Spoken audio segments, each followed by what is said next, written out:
Let's try that all over again. Good evening. Today is Thursday, April 9th, 2026. I'd like to call this meeting of the Auburn City Council to order.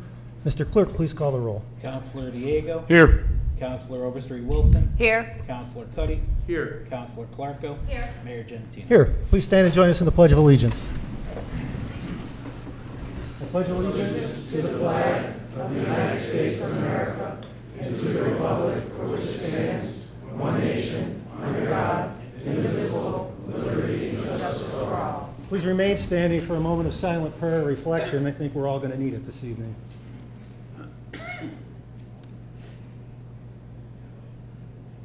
Have a seat.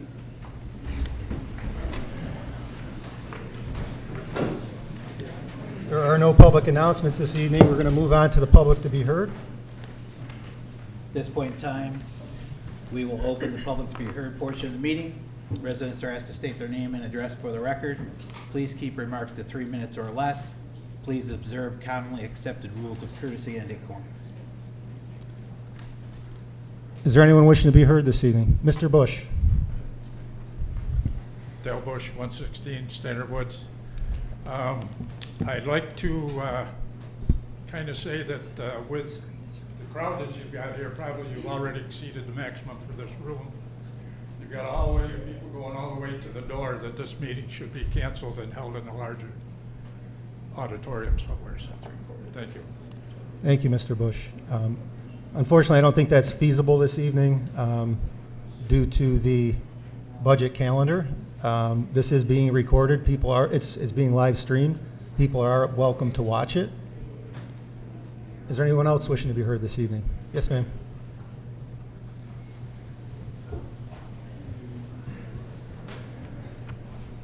Hi, my name is Jenna Powers, and I am a Cuyahoga County resident and prefer to keep my address private. Hold on a second, please. Excuse me.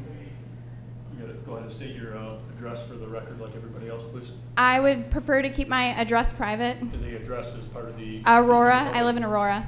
Okay, where do you live in Aurora? I would like to keep my address private. The clerk just read the policy on speaking and the public to be heard, and people put their... Okay, Main Street, Aurora. I'm here again this evening to speak about the concerning flock camera mass surveillance tool Auburn Police Department is using with no oversight or even understanding of the full capabilities and integrations with the federal government and other private companies. I'm not faulting them for that. I have had a hard time keeping up with the details of rapidly changing technology, and I've worked in the field for 10 years. I do have a hard time understanding how the details of this third-party contract were omitted from the public conversations regarding receiving this funding, the GIVE initiative funding, and I have a problem with the fact that a deceptive private company's platform and contract was overgeneralized as equipment, but here we are. The other municipalities that were in this GIVE funding initiative with us, like Ithaca and Syracuse, are now ending their contracts, and Tompkins County voted 13-3 in favor of drafting a resolution to end it countywide 2 days ago. I keep hearing it's just a license plate reader, which is a blatant lie. If it's just a license plate reader, why is data shared at a state and federal level? If it's just a license plate reader, why is there developer documentation for how to integrate it directly with Palantir's data fusion platform and Oracle? If it's just a license plate reader, why is there any sort of default setting or simple switch with sharing federally? If it's just a license plate reader, why can I go on Have I Been Flocked and see all your data? I can see Auburn PD data on Have I Been Flocked. If it's just a license plate reader, why do we need to use a tool that even has the setting as an option? If it's just a license plate reader, why are immigration status and reproductive care searches even possible?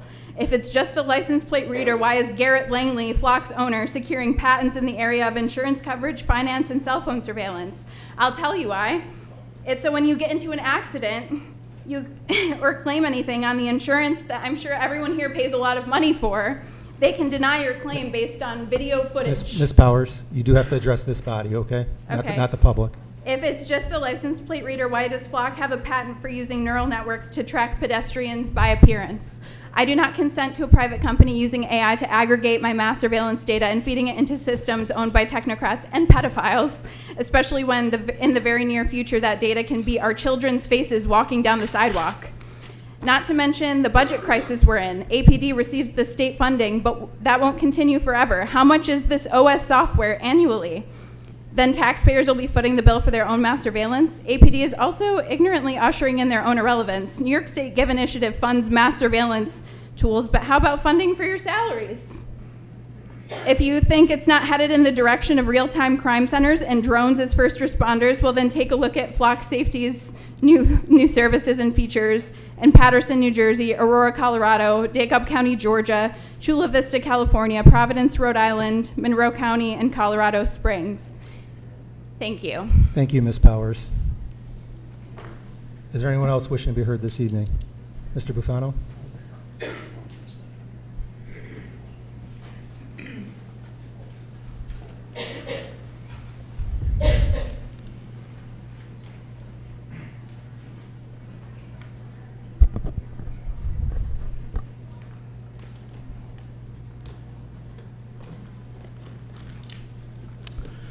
My name is Union President Michael Bufano, 46 North Street. Members of City Council, good evening. My name is Michael Bufano. If you people don't know me, I'm the Union President of the City Auburn Police Officer. I represent the men and women of the Auburn Police Department who put on a badge and uniform and a ballistic vest every day to keep this community safe. I come before you tonight in my union capacity, not with anger, but with urgency, not with threats, but with facts. And not to merely to object, but to urge you to find a better path forward. Let's be very clear right from the start. Don't defund the police, because what you are proposing is not just bad policy, it is dangerous. Right now, this department is responding to approximately 30,000 calls for service every single year with less than 70 police officers. And despite that, crime is down 33%, if not more, and that didn't happen by accident. That didn't happen on paper. That happened because proactive policing, hard work, and officers are out there every single day putting in the effort, building relationships, stopping crime before it happens, and protecting the city, getting guns, drugs, violence off of our city streets. And now you want to cut us. You want to eliminate positions, lay off 7 police officers, Stark, Lukowski, Atkins, Quigley, Lamascalo, recruit Hadcock and Steinbacher, and not fulfill 3 to 4 vacancies. You now will affect us operationally. Do you know how that would affect their family? This is their family. Let's talk about accountability. The City of Auburn Police, the City of Auburn is now sitting at $6.8 million in debt, up from $4.9 million. And somehow you're trying to get that make that our problem. No, we did not create that problem. You did. Since 2019, there have been poor financial decisions made over and over again, and now you're trying to balance that budget on the backs of the police officers and the people of the city. That's unacceptable. Cutting police will not save you money. It will cost you more. Because when crime goes up, and it will, when response times get slower, and they will, when you'll be forced to hire again, retrain again, and rebuild what you already had, accept that next time it's going to cost more. Let's talk about what it really means. Cutting 7 officers and leaving multiple positions unfilled is gravely, gravely dangerous to this community. You are not cutting numbers, you are increasing response times, you are reducing backup for officers in life-threatening situations, you are putting victims on hold when seconds matter. When an officer calls for help in a fight, in a shooting, in a domestic, who's coming? Nobody. Because with fewer officers, there may be no one. And when that happens, you're not just making a budget decision, you're volunteering. Mr. Bufano. Sorry? 30 seconds. You're volunteering. Can I get that 30 seconds, a couple seconds extra there? You're volunteering the residents of Auburn and our officers. You are volunteering the residents of Auburn and our officers in this community to be victims. That is reality. So again, we have a backbone, we are standing up for what is right, and we're not going to sit here quietly while you continue to make your problems ours. And those are the same mistakes that got the city into the position in the first place. And we cannot pay for them with our safety or Your careers time's or up, well-being Mr. of this Bufano. entire community. Thank you.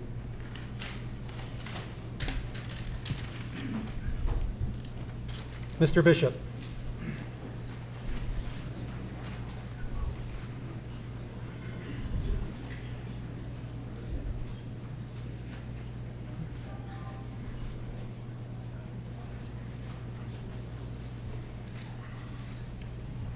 Good evening.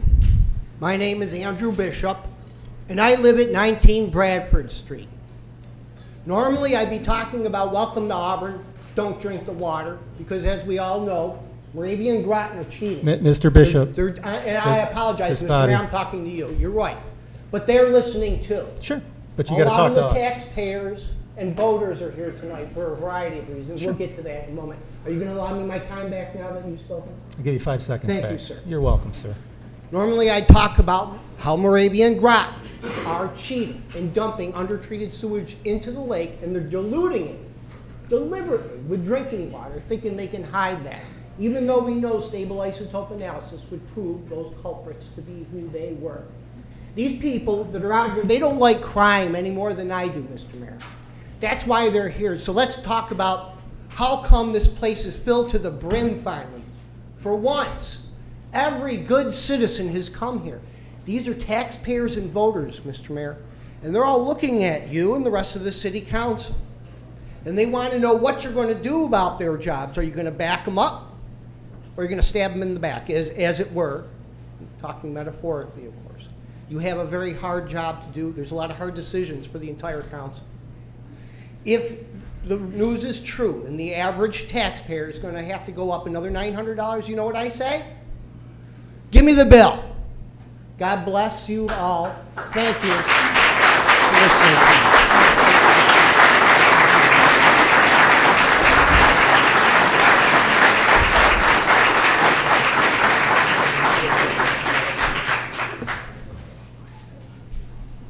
Ms. Okuzik? Yep. Come on down. My name is Pam Okosik, and I live here in Auburn on Chapman Avenue. I would like to enlighten everybody about the budget problems we are currently facing in Auburn. It has been very sad to sit here week after week, where were y'all, when all the other entities were sitting here talking about the budget crunch and how we had to sit here and listen about them losing positions and how they had to sit here and talk about how they would lose people in their departments. So over the past few weeks, we've heard the gut-wrenching stories how cutting costs in each department would affect the city and their departments. I come tonight before you to talk about how I've been watching Facebook and seeing the police department and their union state how you're such an important entity. Ms. Okuzik, you have to address us. Okay, how you're an important entity. Let's go back over and look at the past few years. We have not had one officer, not two officers, but 4 officers who have been charged with excessive force. One of those officers has been found guilty and is being charged yet again with excessive force. One officer, it was recommended once he was found to be charged with excessive force that he be terminated. Yet he still works on his job and continues to work on his job each and every day. Due to the charges of our officers and their antics, the city has had to pay an additional $50,000 excessive overtime charges due to these officers that were on leave because they couldn't behave when they were in a bar at a union meeting and got into a fight and pummeled one of our citizens of the city. The city has also paid to reimburse a police officer's cruiser that was totaled in an amount of $50,000 until the insurance pays off and pays that money back to the city. Has the city been reimbursed yet? I didn't think so. The city also just settled a lawsuit for another officer who ran over a person who was crossing the street with his children at night. And they just paid off that lawsuit for $58,000. 30 seconds and you have to address Okay. us. I believe the police department is also getting new vehicles this year.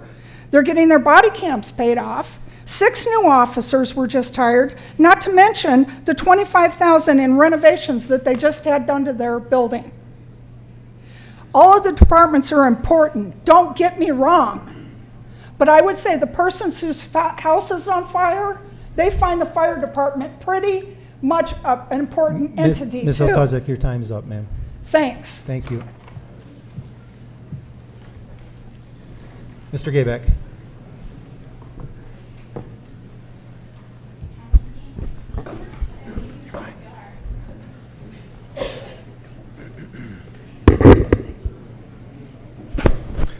Hi, Tom Gayback, 106 North Lewis Street, president of the CSCA in Auburn. here again to protest the cuts. I know we have a terrible situation ahead of us. I know we need to find other ways to cut the gap, but cutting members of the fire department, police department, and CSEA isn't going to do it. As Councilor Diego said 2 weeks ago, we need a plan. We're going to all be back here next April, and I hope we don't. I hope we can find some magic wand to make things go away, and then we can balance the budget and everybody can be happy. But as everybody said before, we live here, we're neighbors, we're friends, we're voters, and we're taxpayers. So please, please, we enlisted you people. We've been voted in to do a job. I know it's a tough job this year, but we have to find another way, another source. Thank you. Thank you, Mr. Gaybeck.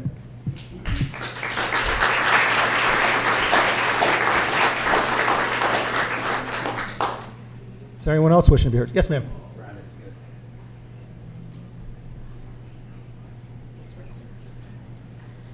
Hello, I am Brandy Quigley, 7087 Mutton Hill Road. I am the mother of Robert Quigley, one of the newest APD officers. Could we get I'm gonna need the town that address is in. I'm Auburn. sorry. No. It's Town of Senate. Town of Senate, thank you. I am a retired APD officer. I retired after 22 years of service. I am currently working as a part-time police officer for Weedsport Police Department and an SPO for the Cuyahoga County Sheriff's Office. I have 29 years of law enforcement experience. I am speaking tonight to explain why the city cannot afford to cut police officers. Let's first talk about what these newest officers went through to get to the point where they are on their own and count as manpower. These newest officers took the civil service test in September of 2024. They had to pass the test, pass the PT test, take a polygraph, go through interviews, a background check, the police academy. Finally, they had to pass the FTO program, which did not end until February or March of this year. That is approximately 18 months. It took about a year and a half to get these officers on the road to count towards manpower. Once they are gone, it will take years again to get manpower back to where we are now. Without the manpower, you are putting officers that have to deal with high-stress situations in an also high-stress work environment. The officers that still have a job will have to pick up the extra workload and be forced to work mandatory overtime. How long do you think officers can maintain their efficiency when they are stuck working continual overtime? It isn't safe. It isn't safe for the officers' physical well-being, their mental well-being, and the public that they serve. Lastly, I can tell you from personal experience that we need these local police officers and we can't afford to lose anyone. Summer is usually the busiest season for law enforcement. Last summer, I could hear 911 dispatchers calling to the Auburn units. I need 2 units to clear. I need 2 units to clear. What happens when you don't have 2 units to clear? I can tell you, an officer goes alone. I responded to a domestic when I worked for APD. A call that is supposed to have 2 officers respond due to it being one of the most dangerous calls a single officer can respond to. We didn't have the manpower, and I had to go alone. I arrived and the suspect was gone, but I could see the rage and anger this person possessed by the boot print he had left on the door when he kicked it in. I did my best to investigate what occurred while trying to watch my back the entire time in case the suspect returned. I knew I was on my own to protect both myself and the victim if the suspect returned. When the suspect didn't return, I had to locate the subject by myself. My supervisor radioed to me to remind me that I had no backup, 30 that seconds. I was a lone unit. In my mind, I was only hoping and praying for the best because I was on my own. There were no units available if I called for help. This is what will happen if you lay off officers. You will deplete the manpower. You leave the officers on their own, hoping and praying for the best, hoping and praying that everyone stays safe. Thank you, Ms. Quigley.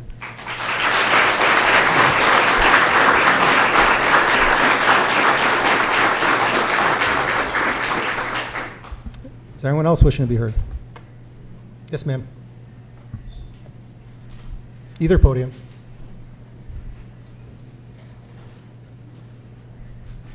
Hello, my name is Sarah Stark. I'm a resident of Brutus. I live at North Willow Street in Weedsport. I'm standing before you as the mother of one of Auburn Police Department's newest officers and as an advocate for the other 6 officers whose jobs are on the line. These young men willingly and wholeheartedly went through a grueling hiring process, fought and persevered through the rigorous 26-week police academy, and completed an intense 17-week on-the-job field training program under the guidance of some of Auburn's best police officers. The Auburn Police Department has dedicated their manpower to training these men to become protectors of the city, advocates for those less fortunate, and shining examples for the youth across all socioeconomic areas of Auburn. Beyond the values these newest Auburn police officers have already added to the city, have you considered the money you have invested in training our men, in outfitting them with uniforms, equipment, firearms, etc.? Dare I say this total is more likely hundreds of thousands of dollars. After all this hard work and huge financial commitment you have made, why even consider cutting them loose? It is like taking the hard-earned taxpayers' monies and setting it on fire. Public safety is the foundation upon which this city must be built. With the proposed cuts to Auburn's police force, public safety will be negatively affected. Businesses will not flourish, property values will not hold, and children will not feel safe playing in neighborhood parks. You cannot balance a budget by compromising the very security that allows a community to thrive. I implore you, keep all our officers on the streets. Thank you. Thank you, ma'am.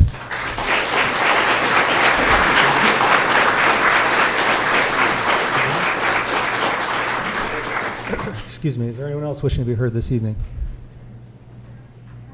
Yes, ma'am. Either podium.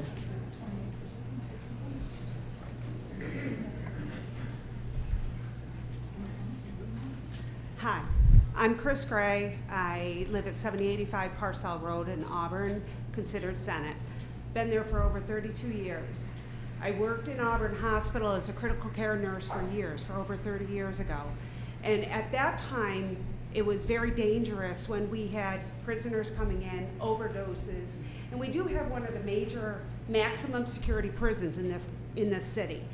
So we had to have chaperones with police officers and correctional officers to maintain patients at that point in time. If you cut this, and they're doing it now, mental health today is 1 out of 4 women have mental health disease. 1 out of 6 men in this country have mental health disease. We are experiencing this on a daily basis. They are more dangerous than a domestic violence person at this point in time, or a domestic violence call. If we get rid of our cops, or some of these cops, we're not going to be able to handle these mental illness people. How is our homeless? Our homeless has mental illness. Prisoners getting out of our maximum security prison is their families are here. They always had a 50-mile radius before 10 years ago. Now they live here. They are the most defiant people that have issues with drugs and domestic violence.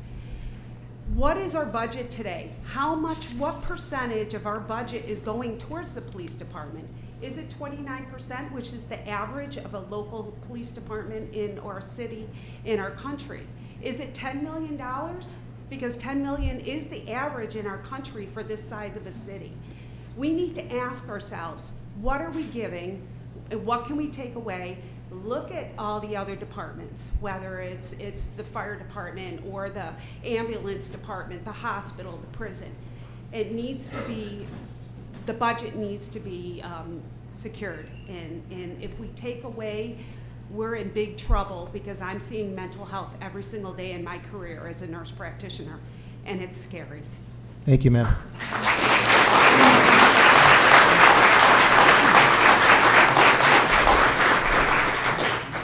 Is there anyone else wishing to be heard? All right, we'll close the public to be heard. Mayor, I believe there's people in the hallway that wish to have a chance to speak. Okay. Can they come in? Sure. Anyone wishing to speak, public to be heard, please come forward.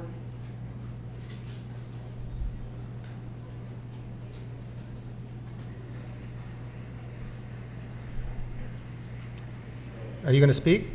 Either podium. I've never been here. That's okay. Before. Well, welcome. Greetings. My name is Laura Rose. I live at 67 Bradford Street, and this is my first time here.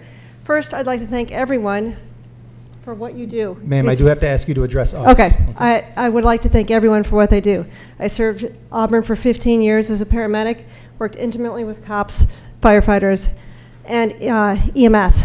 So I could say how wonderful they are. I think we all know. But I have a suggestion. This is a real brief one. How to save up to possibly 2 jobs. I did a lot of research on AI deep dives, and many cities have been in our situation and they've turned off like every other street light. Not in, parking lots, not where stores are. There was no rise in crime. And then I said to myself, why do we have street lights? Originally, we didn't have cars with lights. We didn't have cell phones with flashlights. We didn't have motion sensor detectors on our houses.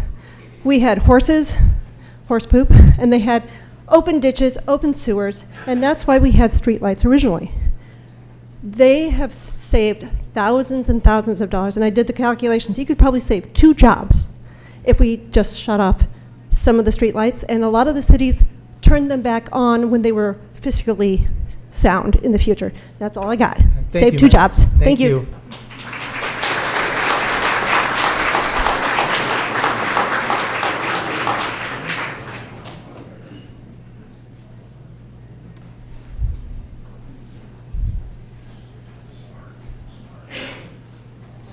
Hey, thank you for giving me the opportunity. My name's Scott Hesse. I'm a lifelong resident. I live on Mary Street in Auburn. Lifelong taxpayer. This is a little bit different than what everyone's been saying. I've been involved in sports and recreation, and this budget will affect the city softball league, which they're cutting. When I heard that it might be done, I wasn't surprised because I've heard the rumors. But when it became reality, my emotions were all over. Anger, frustration, sadness. No longer will Auburnians be able to experience the joys, camaraderie, friendships, teamwork, and fun that I and thousands of others that accompany playing in the City Softball League provided over the past 50-plus years. I have a softball organization here in town. We've run tournaments for 16 years, and we like to donate to the community. We've donated over $100,000 to local causes and whatnot, families. Just last year, the Cuba Bombers, a local team, they raised over $20,000. So this is always working against the city as well. They put up barriers so we can't drive down and set up the fields, closing and locking the bathrooms during a tournament, canceling a tournament of ours. That's weird. Driving up the rental fees over 400%, and doing minimal, at best, field prep and maintenance as we prepare for the tournaments. And I can go on. My point is, give us an opportunity to continue the Auburn softball tradition in a manner that makes sense economically and for both sides. We have everything needed to proceed, and if just given the opportunity, we will keep this tradition of Auburn softball going and keep it strong. Thank you. Thank you, Mr. Hesse.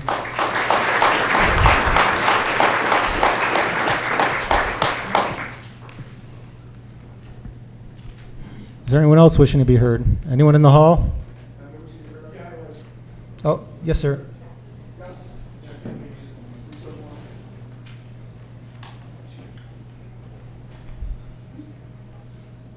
Hi, I'm Robert Fiola. I live on Morris Street here in Auburn. Been there for over 30 years.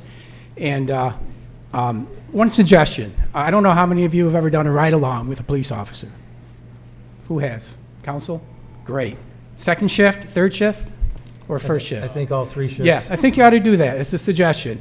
And anybody else in this room should do a ride-along with the police officer, and you'll find out exactly what they have to deal with on a day-to-day basis. Thank you. Thank you.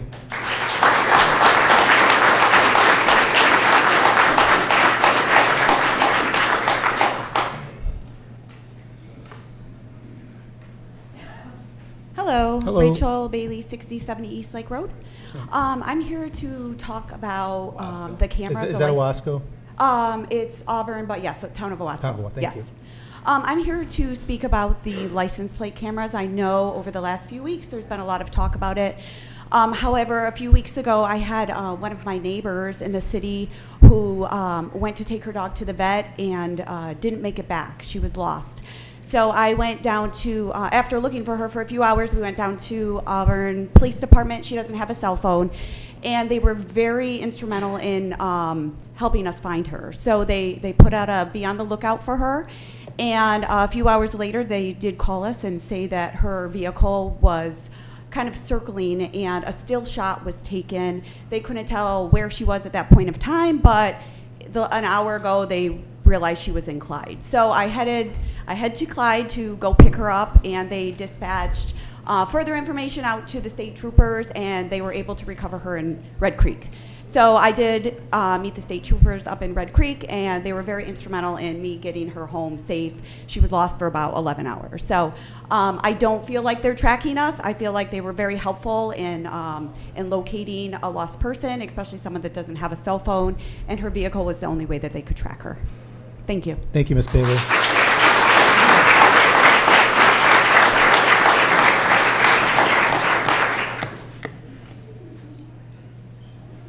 Mr. Lukowski?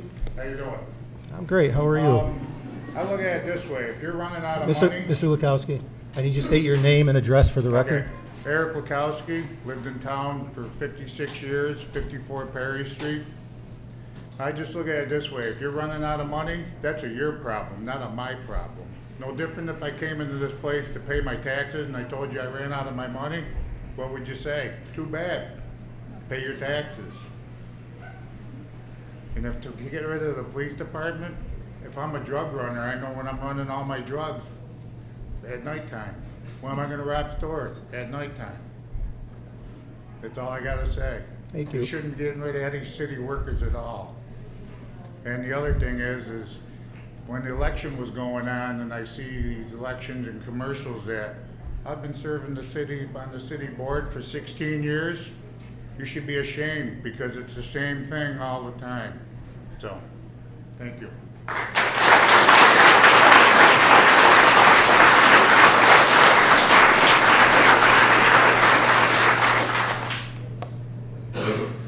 All good out there? Anyone? Going once? Good? Close the public to be heard. What's that? Yeah, real quick, I appreciate it, Mayor. Just going to put something out real fast about, we've got a lot of flack about the flock cameras the last few weeks. Won't call the person out that was speaking because they're not here anymore. But I'm going to put a little known fact out, considering the population we have here tonight. Go ahead and look up Richard Rivera. Killed a police officer back in 1981. Officer Robert Walsh did 39 years in prison. We keep getting these examples sent to us, most of the council, all the council, about flock this and flock that. And as the statement was made tonight, Ithaca, Tompkins County went and voted 13-3 to get rid of them yesterday. Tompkins County and Ithaca is the same, I'm trying to be nice here, they're the same people that put Richard Rivera, who killed a police officer, on the police reform board in 2021. We're not following the lead of Ithaca or anything even remotely along those lines because they're anti-cop. They always have been. You had over 50% of the police force leave when they put a cop killer on the police reform board. I don't care what side of the aisle you sit on. I don't care who you support. Anybody that even remotely thinks that's a good idea, you know, my daughter's a licensed psychologist. Maybe I'll make you an appointment. You can come speak to her because that's insane. If she wants to come here or the people want to come and present the facts and speak on it, I'm 200% for it. We're not tracking people, which certain people have been notified already. A lot of these have been addressed already by the chief of police. I'm just not going to sit back and continue to listen using examples from people that absolutely despise the police department. So, you know, like I said, you got something tangible or you want to give me an example that doesn't show the police surveilling you and showing you how to scrub your phones, which was another example that was sent to us, or Ithaca or Tompkins County. Got nothing for them personally. It's my own opinion. I just think it's something that needs to be brought up. If we're going to bring examples, give me something tangible and something that's not biased. Thanks, Mayor. Thank you, Councilor.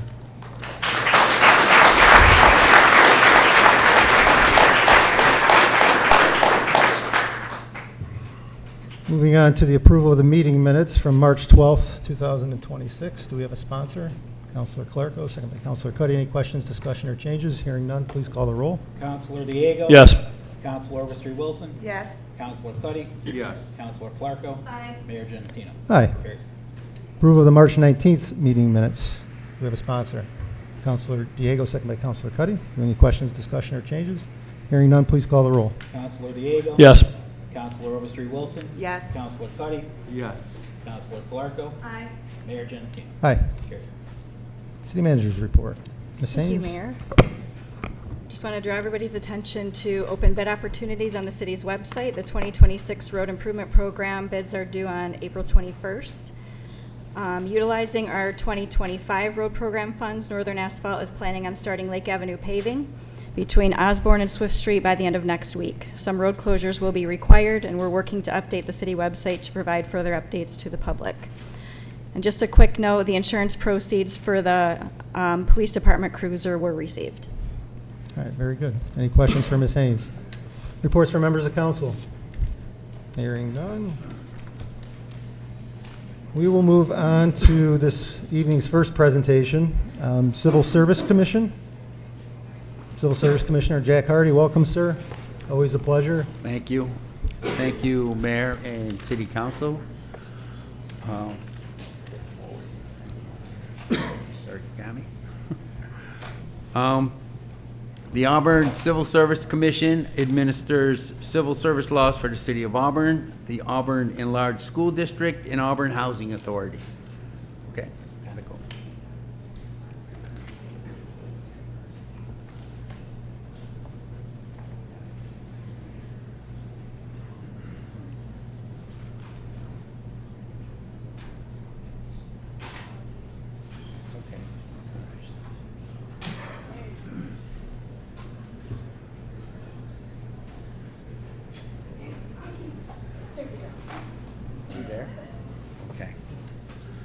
All right. The Auburn Civil Service Commission consists of 3 part-time commissioners, myself included, not more than 2 of whom shall at any time be adherents of the same political party. Municipal commissioners are local officers but act for the general public in carrying out the provisions of New York State civil service law and the local civil service rules. We are not an agent of the City of Auburn, the Auburn Enlarged School District, or the Auburn Housing Authority. Okay, we can go right to the budget. Our 2025 revised budget was $80,579, as shown. Our 2026-27 requested budget is $114,480, which reflects a 0.2% change. The operating budget was revised in 25-26 for $4,451. Requested this year is $26,728, which is a plus 500% change. Now this percent change, the increase reflects what was put into the total IT budget last year for the Civil Service Commissioner's secretaries, who's our full-time employee, his fringe benefits, and for our software program. So I do have the honor of probably administering the smallest budget, for the City of Auburn. One of our other features, the Auburn Enlarged School District is also responsible for a portion of our administration costs as well. Changes in the civil service statewide, vacancy-based training and experience examinations, which is going to be a vacancy-based training and experience program is a competitive civil service assessment method that scores candidates based on their education and work experience rather than a written test. Candidates will apply online for job postings of interest and will go through an online T&E examination to evaluate their education, experience, and skills against the posted job requirements.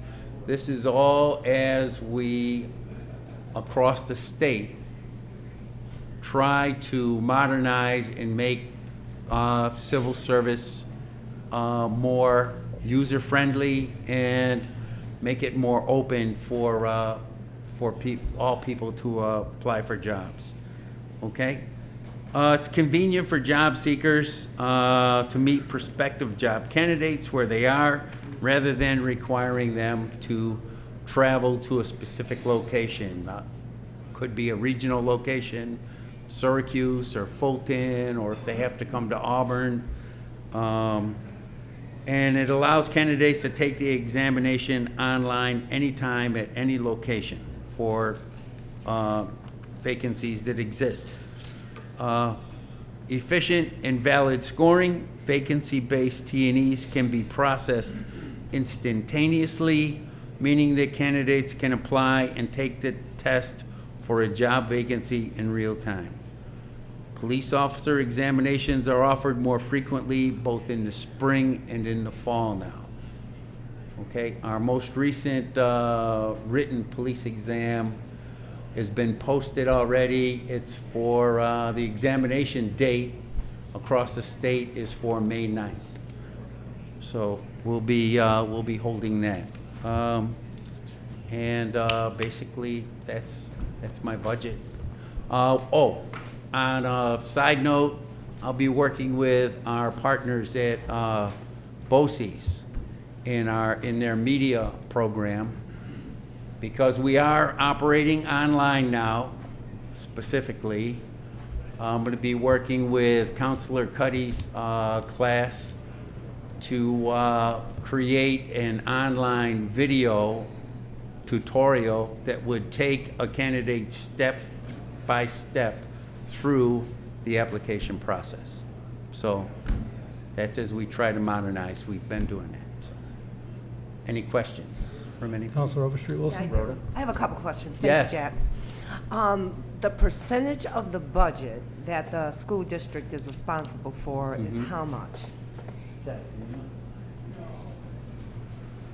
is Jeff Whiting. He's our office manager. Good evening, Council. Jeffrey Whiting. I'm the clerk for the Civil Service Commission. The percentage is based on the number of employees. It's a percentage of City of Auburn employees versus school district employees, and so it varies. Oh, has it been negotiated recently, or is it just the standard? It's just a percentage, yes. So Okay. the dollar amount last year for 2025 was $34,000. Okay. And I also heard, Jack, you say that we're now going to have some relationships with BOCES because we're going to be doing some projects. Right, but that's all- separate? It's a separate project, and doesn't cost. Okay. There's no cost to the City of Auburn for that Okay. project. That's just a project that that my department, we take on our own, as far as like when we go to, when we go to job fairs. Okay. Or when we go to outreach with the community, with the police or the fire, and we outreach to community centers like BTW. Yeah. Okay, and then my last question was, it was on your actual budget sheet, you said something, it was kind of loud, so I didn't hear you. You said it was connected to the IT updates? Oh. So the 26,000 was connected to the IT updates, and was it from the year prior? It was from the year prior. Okay. Yes, Council. Previously, software budget was, software expenses were under the IT budget. They've returned back to our department, along with fringe benefit costs have returned to our department. Okay.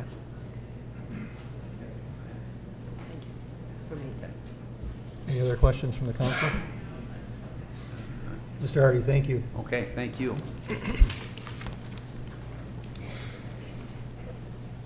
Up next, we have our Finance Department budget by Miss Mary Beth Leeson, our City Comptroller. Welcome, Miss Leeson.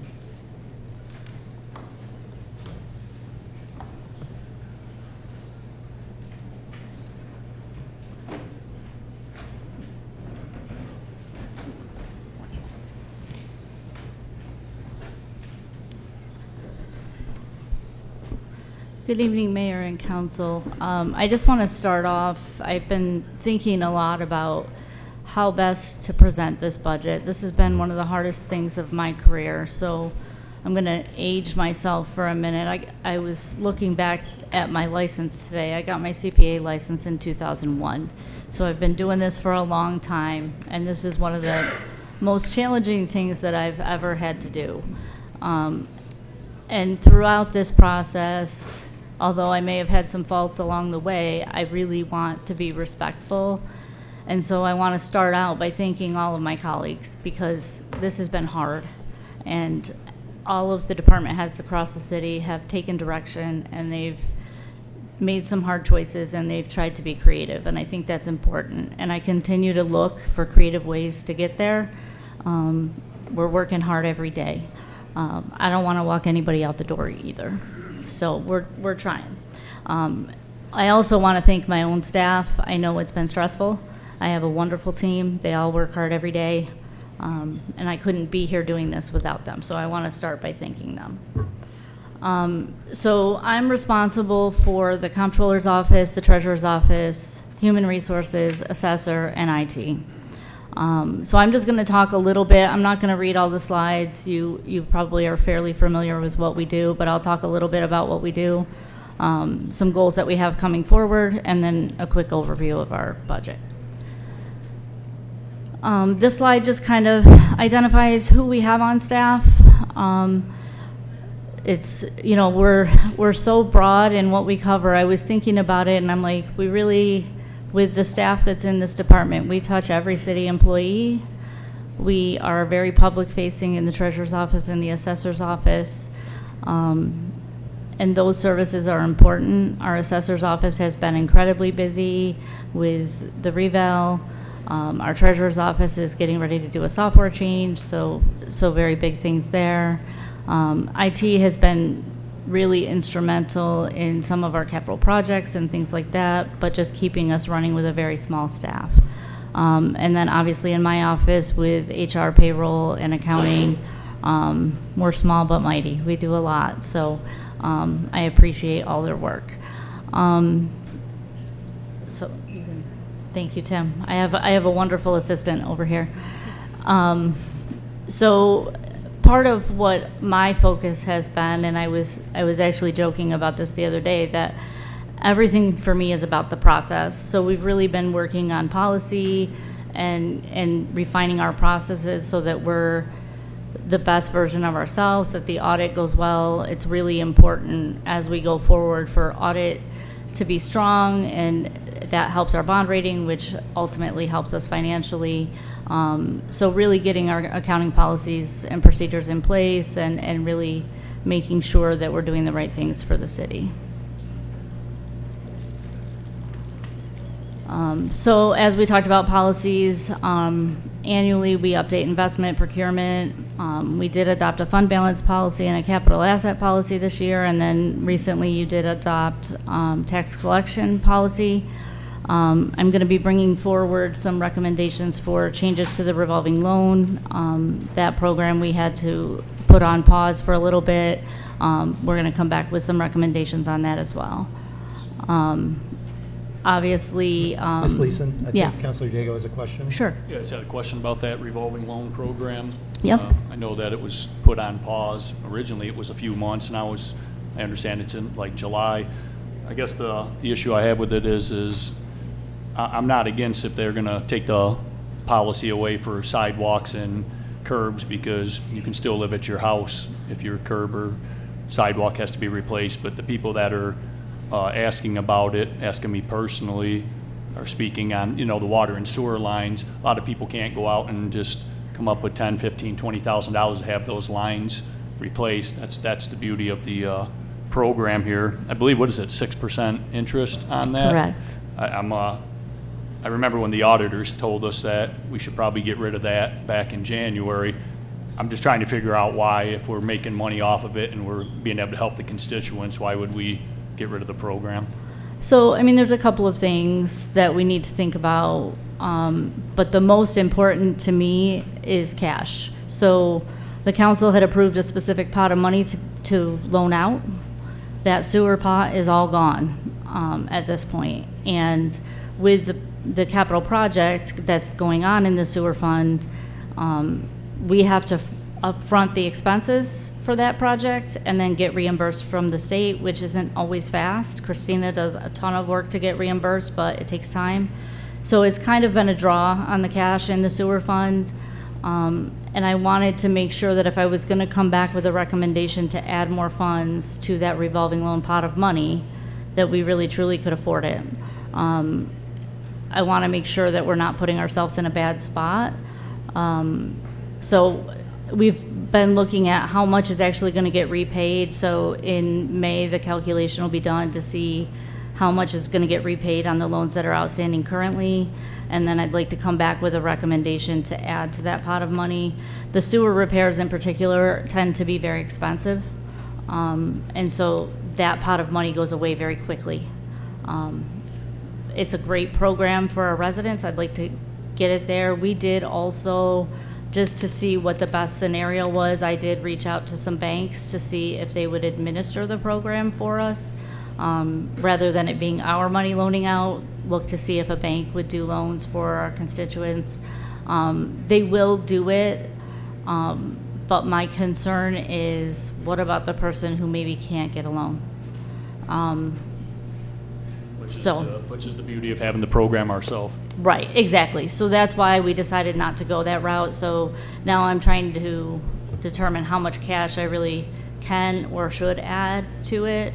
We're reevaluating the fee structure, so there's an administrative fee to get it all set up, reevaluating that to make sure it's appropriate, and then we'll come back with a policy. The other part of it that we've been looking at is, in the policy, should it be owner-occupied, should it be commercial, that kind of thing, like who should we be loaning money to?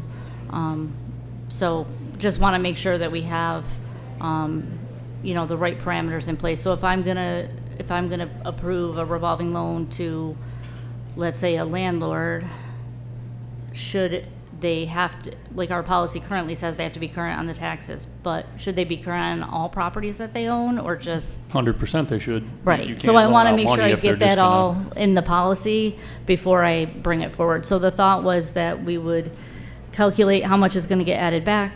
I could come up with a recommendation as far as how much money we want to fund that with, and some policy recommendations for council to look over and then start the policy back up. Appreciate it. Mm-hmm. So in our office, we're charged with purchase orders and procurement, a lot of bids, a lot of RFPs, that kind of thing, as well as just everyday requisitions.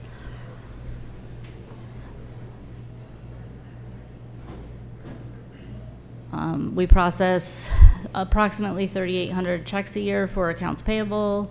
We have 24 bank accounts that we reconcile, as well as all of our receivables. We track a lot of fixed assets. Thank you for implementing that new policy, because that will help us along the way. And obviously all the payroll and reporting requirements. So we process paychecks for everybody every 2 weeks. There's a lot of administration of benefits, that kind of thing, that's done out of our office, and compliance with labor laws and so forth. In the treasurer's office, again, very public facing. They take care of all the water sewer billing. As far as collection of payments, water billing is done out of the water department, but then our office is collecting the payments. They process payments on the revolving loans and all of those things, plus taxes, and obviously we do collect at some point county and school as well.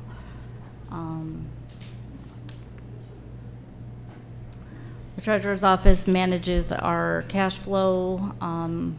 A lot of times the treasurer and I will have conversation about that. They're administering all the parking enforcement and payment of parking tickets. That's been pretty busy lately. They provide tax searches, handle wire payments, etc.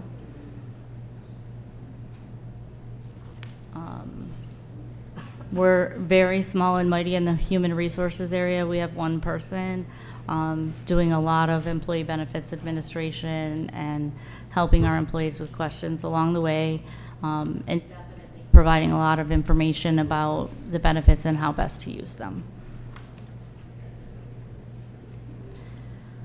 We've all talked about the assessor's office a lot this year.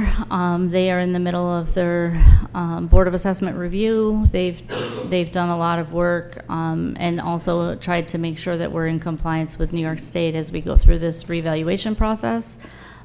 So they've held over 700 informal grievance meetings, and now they're in the formal meetings.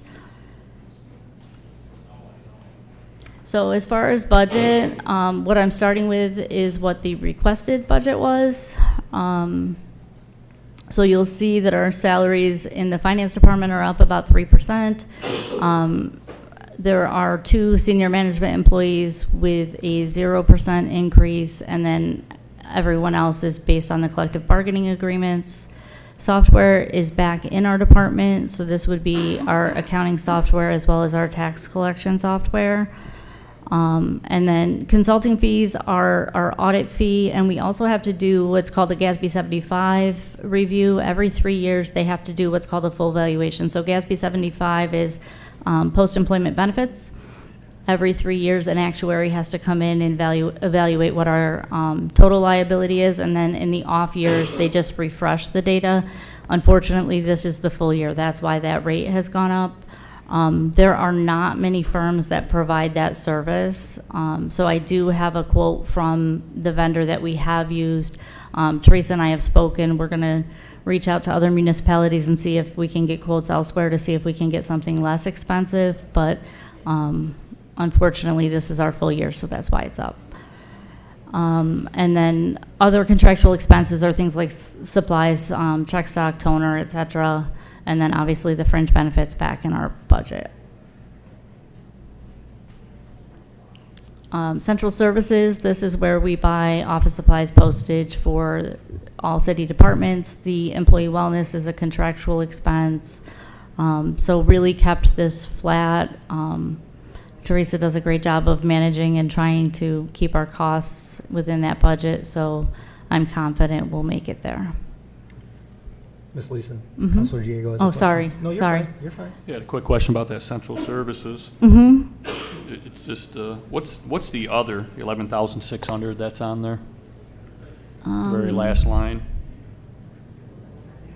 So it's probably, and Teresa, you might have to help me out, but it's probably like fees or something like that, or specialty paper.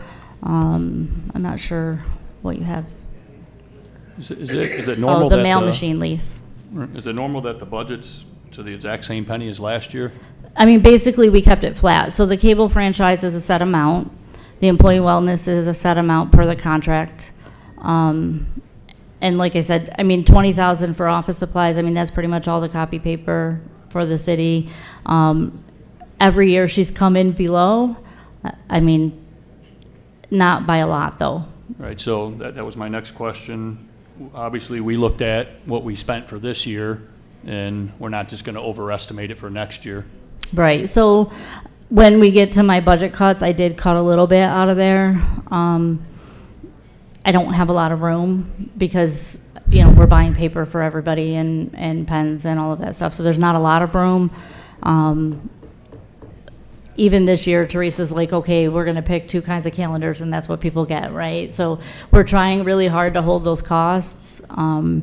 There's just not a lot of flexibility in there for us. Postage, we have talked about trying to do things electronically a little bit more because obviously postage is expensive. So we continue to try to do that as well.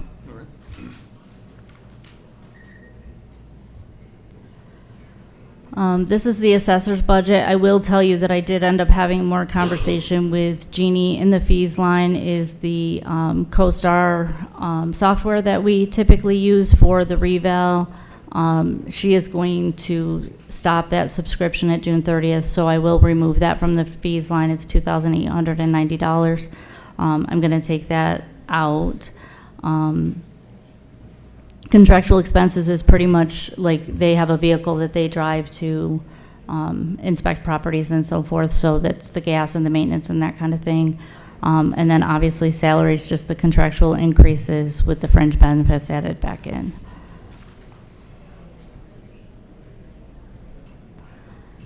Human resources are small but mighty. 1 employee. The services line is the maintenance contract on our ID badge printer. I contemplated buying a new one because that machine is old and the maintenance contract keeps getting more and more expensive. However, it didn't feel like this was the right year to buy a new printer, so we just went with a maintenance contract. The IT budget, I do have Jesse and Dave Stath is here with me tonight because I am not an IT expert.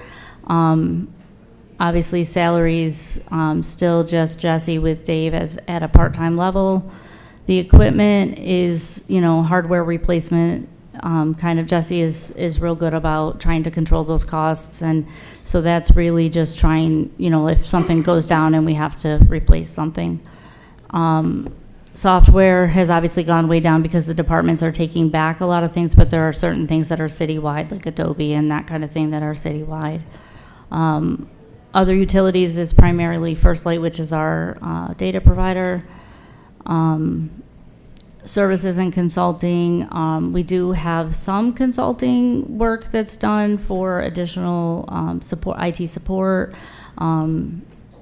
There's other services that kind of we have to have provided, and Jesse would have to speak a little bit more to that, but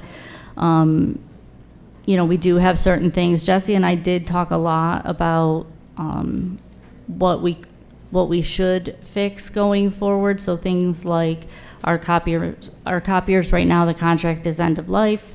We could go out and lease new copiers, but we own them currently. So in that services line, we have a maintenance contract on the copiers, but we're not going to replace them. We're just going to use what we have. So it's those kind of services that we kind of need maintenance contracts on some of the stuff we have. Ms. Leeson, I think. Yep. So I seen Jesse pop in here somewhere. He's right over here. Oh. So on that, going back to that services consulting, went up like almost $79,000 this year. Where's that increase coming from? So it's probably, I think, the Windows, because the Windows is in there, the Office 365. Right, there was some, we entered a new EA for our email and Office 365 suite, so those prices, unfortunately, like everything else in this world, has increased. So we also had some of our data center equipment we pre-bought 3 and 5 years, which actually saved us quite a bit of money by doing it that way. Those are up now for renewal, for the first renewal. Typically, we were going to target to replace that equipment this year, but considering the financial situation that we're in, we can squeeze a little bit more life out of those and save some money over the long haul. And plus, right now, that market is getting very, very volatile, so I'm hoping in the next 12 months that'll get a little bit more stabilized, and that should hopefully reflect a reduction in price. I'm going to be hopeful about that, but I doubt that's going to be the case, though, to be honest with you. Appreciate it. Thanks, Jesse.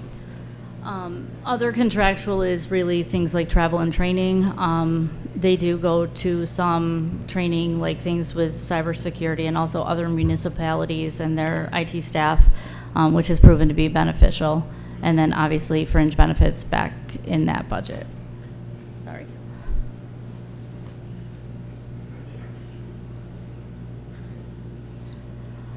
So this is just a summary of the total. Really overall, salaries up 4%. We've scaled back on the equipment side as much as we think we can. Contractual is still down overall, and adding back fringe benefits. So felt like it was fairly reasonable ask. However, we know the situation. So on the next slide, I will share with you. So in the 11% reduction, Jesse has gone back through his budget. I said, thank goodness for Jesse being as frugal as he is. He is willing to cut $3,000 out of the equipment. line, he's also reducing some of the service contracts and some of that stuff by 107,000. We're going to try to do a little bit more in-house. So we're working on some options of trying to prioritize and trying to cut some of the service contracts and having Jesse do some in-house. If I have to do an 11% reduction, as I've told all my staff, I literally ran numbers of every single employee salary and fringe to see what scenario would best serve the city, because every single person in my department is so important to what we do. Ultimately, even myself, I can't get enough salary savings. Even if I eliminated my position, it'll have to be 2. So we would eliminate 2 positions.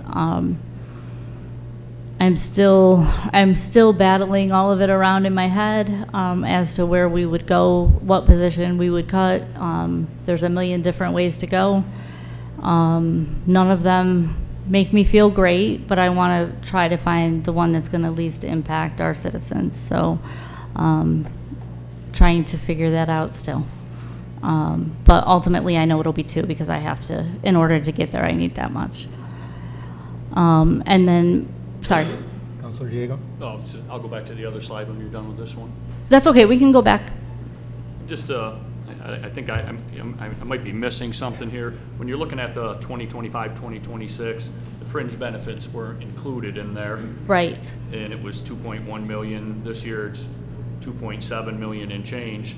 I just added Is there a formula error in there? Are you going to catch me on my mistake? well, the only question I'm asking is it says that it's a negative 24.8%.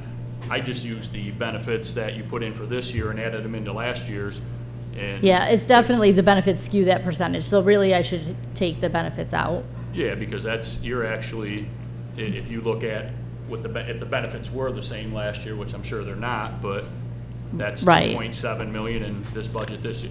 It's kind of Yeah, I mean, it's 24. There's no 24%. no, it's but- pretty flat ultimately. You know, I mean, my salaries are up about 60,000, 50,000, and the other 2 categories of expenses are down a little bit. So it's pretty flat for the it's first 3 basically- categories. It's basically the same as last year. Yeah. That's where I'm seeing the negative Yep. 24%, but that's Yep, not and it's not really factual because it's really picking up the fringe. Correct. Yep.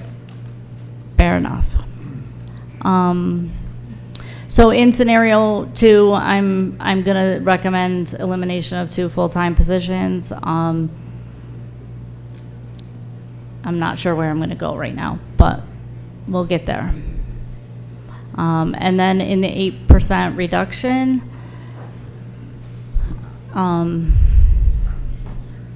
again, Jesse kind of went through, so we're going to go ahead and put those cuts through to contractual expenses and then the 3,000 in equipment. Depending on how things shake out with our conversations with the union, I would recommend eliminating 1 full-time position and reducing 1 position to an 80%, which would be basically 4 days a week with the related benefits removed to get to my 8% cut.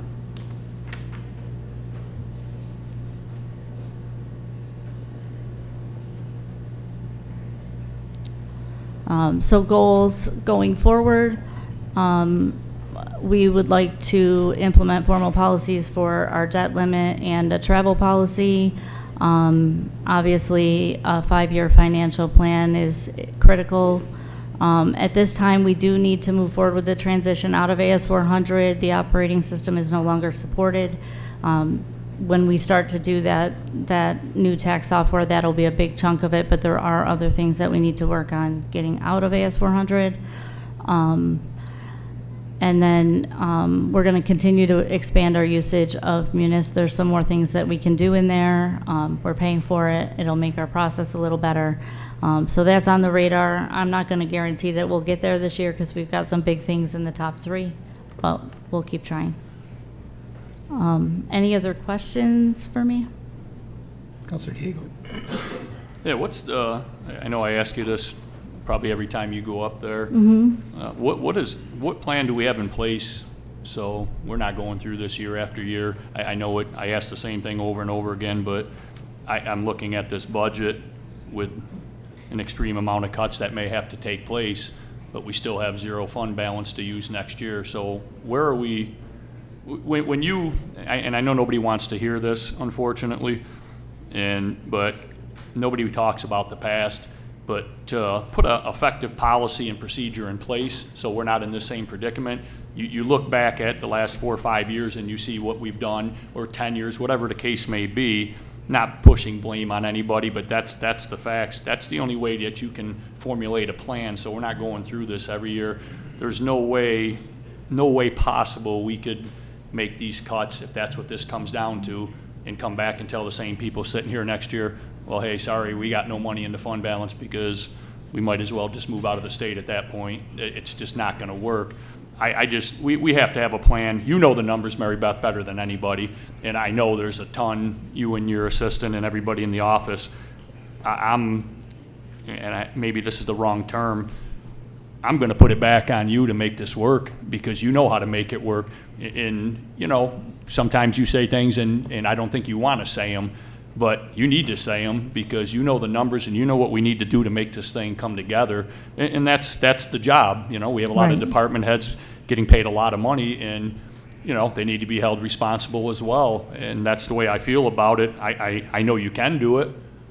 Let it rip and do it, but we definitely, if we don't have a plan in place, we're gonna have a huge problem, and that's just not acceptable. I guess I sometimes get a little nervous to say certain things, right? Because it's not necessarily what everybody wants to hear. It doesn't matter if they want to hear it. It's the facts. That's the bottom line. You need to say what we need to do, and obviously us, everybody here will have our input as well. But there's no time to hold back at this point because we're in a hell of a situation right now. So, you know, what I've told everybody is there is not one single thing that is going to fix the financial position of the city. There's not one thing. There's a lot of little things, and we have to pick one thing at a time and fix them. We have to pick it, fix it, move to the next one. The debt limit policy is going to be very important because managing our debt load is critical to managing that part of our budget, right? Because the more debt I have, the less money I have to pay for people to do the work. So I have to manage that. The other thing that I think is critical that we have to do in this budget is budget revenue that we know we can achieve. Because if we budget revenue that we know we can achieve, if we end up getting a little more, that drops to our fund balance. So if we can get a realistic budget that we know we can perform to, then we might have a shot of outperforming in certain lines and that extra money. So when I present revenue to you, you're gonna see that there's certain places I didn't budget revenue. And it might have been $5,000 or $10,000 last year, but I'm like, I'm not budgeting it because if we end up being lucky enough to get it, it can drop to our fund balance and give us a little bit more. Right. Now, it's drops in the bucket. The fund balance isn't gonna recover overnight. No, but what you just said is exactly what we spoke about a couple months ago. That revenue, those revenue numbers last year they weren't even remotely close. I looked at them, you looked at them. We wouldn't be taking $3 million out of the fund balance if we budgeted where we were supposed to be. That's the problem. We're just not gonna make that mistake again. And I'm not telling you how to do your job, but I said a couple weeks ago, and I'll say it again today, when those revenue numbers come in or what we're gonna propose, I'd like to personally look at them with anybody here that wants to look as well, because that killed us last year going into this year. I feel like I was super conservative in our revenue numbers this year. I think I told you we had 4 sets of eyes on them, just to try to see if there's things that I've missed, right? But we cannot afford to over budget our revenues. No, you'd be better off going lower, and any money that's above that is a bonus, but we definitely can't go high and miss like we missed last year. Right, yep. Councilor Cuddy? Yes, I just want to respond to Councilor Diego's. The two things that were the big unknowns last year were the cannabis and the hotel. Mm-hmm. So we were really shooting in the dark because it's never happened. So we're not gonna do that again this year No. because now we have at least a baseline. The other thing that I think is really important is that we're not the only municipality that is suffering from huge deficits. So, you know, obviously, I agree. I think the 5-year financial plan should be a priority, so that we're not in this situation. But there were unknowns, but with health insurance costs increasing, retirement, we're not the only city that's suffering. But the 5-year plan should be able to anticipate the trends, because it's a newer trend. So, you know, I just want to at least give you my perspective as to, you know, where we've been in the past, why we made choices in the past. It's a different world now. Yeah. And, you know, I don't regret building the city the way that we've built it over the last 5-10 years. I think, you know, we have a great workforce, we have a great city. I'm just, you know, this is a situation that is affecting all cities. And I want to try to make it right. I agree with you. I think our staff and we have a lot to do, but you know, starting now to like to project what's going to happen the next 5 years, so that we're not doing this every single year. Right, right, and I agree 100% that it's going on all over the place. Going back to the point that I'm hitting on specifically was that revenue projections from last year, because that you can't miss by $3 million. You just can't do that. I don't. Yeah, I mean, I understand you know, the cannabis, and I understand the occupancy, but missing by a few $100,000 is one thing. Missing by millions of dollars is a completely. Power utility fund. Yeah, you know. The power utility funds. I mean, it was a bad year for a lot of. Yeah, 100%. Like, I mean, we just don't want to make the same mistake. That's all I'm absolutely. saying. That's why I think we should anticipate this so that we're not here again every year. 100%. So I think, you know, at the end of the day, I guess what I would like to say two things. One, I did say to the city manager today that, you know, I've kind of built a summary of what department heads have come up with for cuts. But I'm still, as much as like I don't want to do this, I'm going to speak into it before the final review to say what I think we can reasonably sustain, right? Like, we've got to think about where we're going. You guys all have an incredibly difficult decision to make.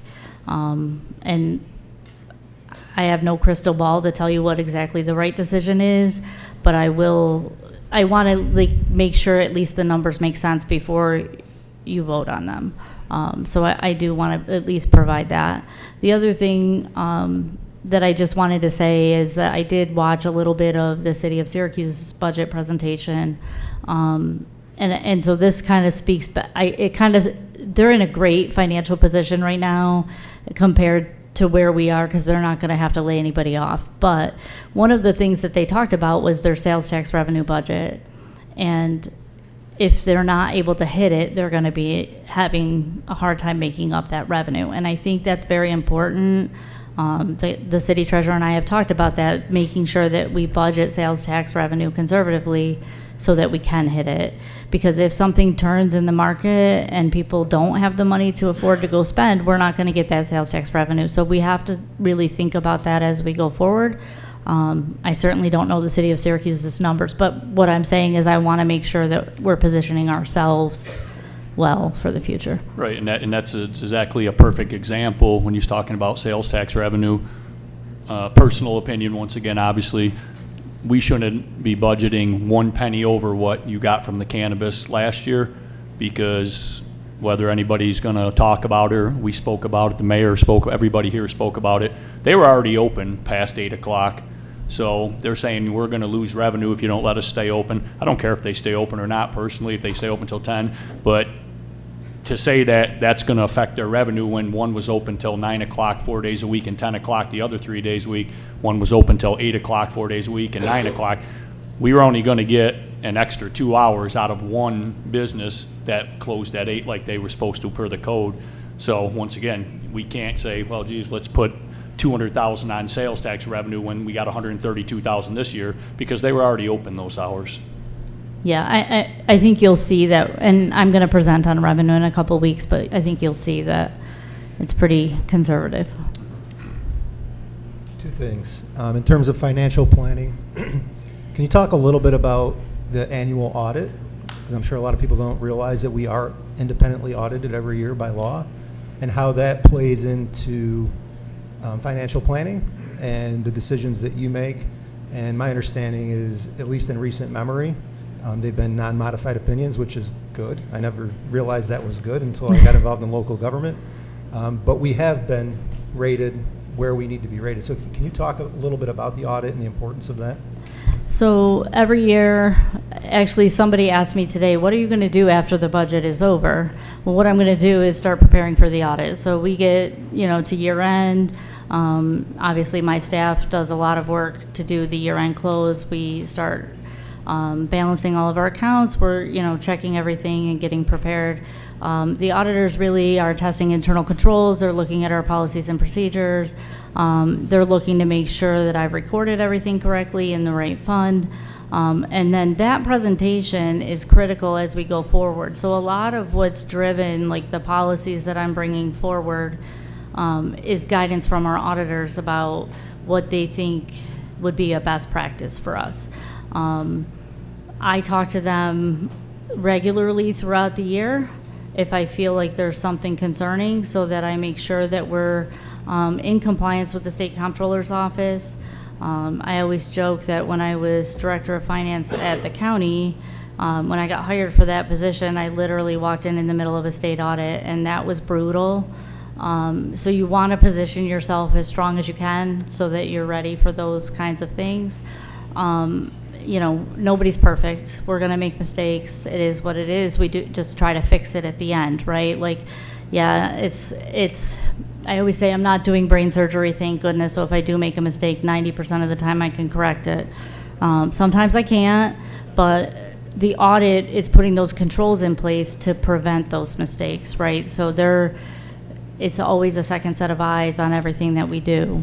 But that final document that they provide to us does two things. It gives us recommendations on best practice, and it also drives our bond rating and our financial outlook from the state of New York, so that they can kind of weigh in on the financial health of the organization. So we've really relied on that process. I talk to them throughout the year if there's problems that come up, and we work on that. So I'll use a lot of the stuff that we prepare for the audit and for the budget to drive that 5-year plan. And one of the big things, again, is that debt limit, because we've got to make sure that whatever we're borrowing, we can afford the payments over the long term.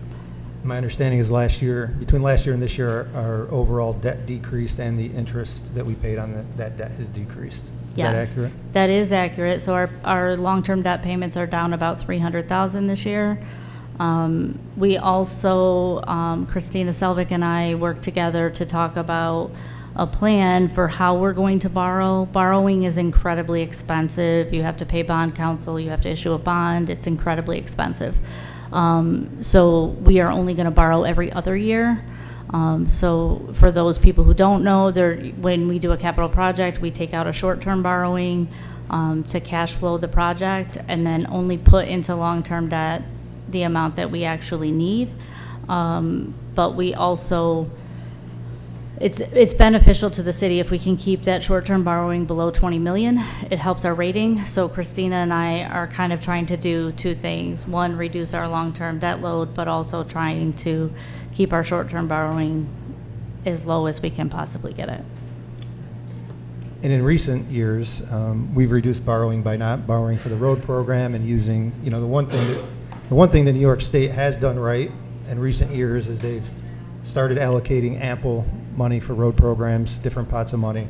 So that's allowed us not to have to borrow for the road program. Finding different funding mechanisms. I know the chief's going to talk about that tonight in his budget with vehicles.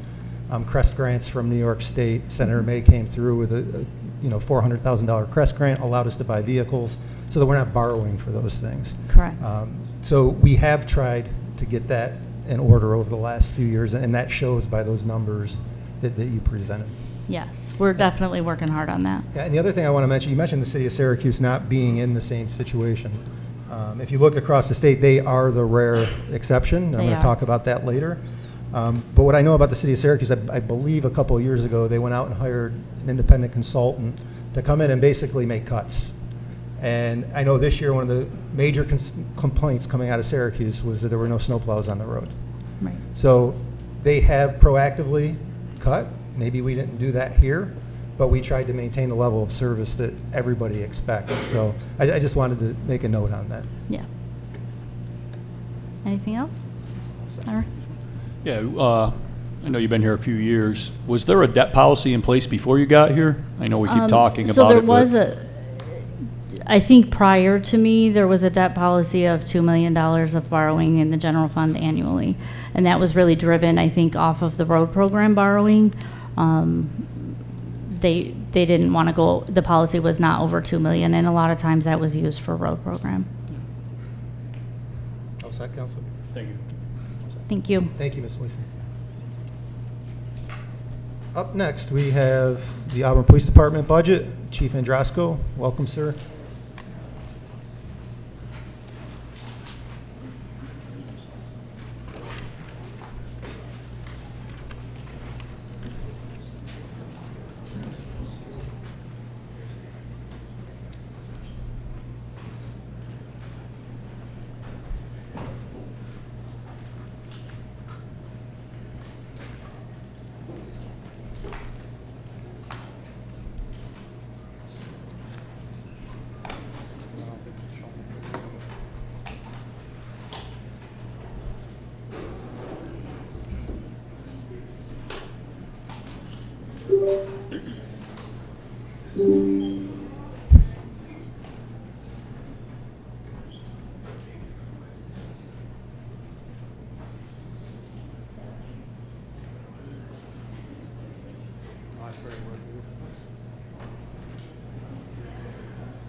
Cents.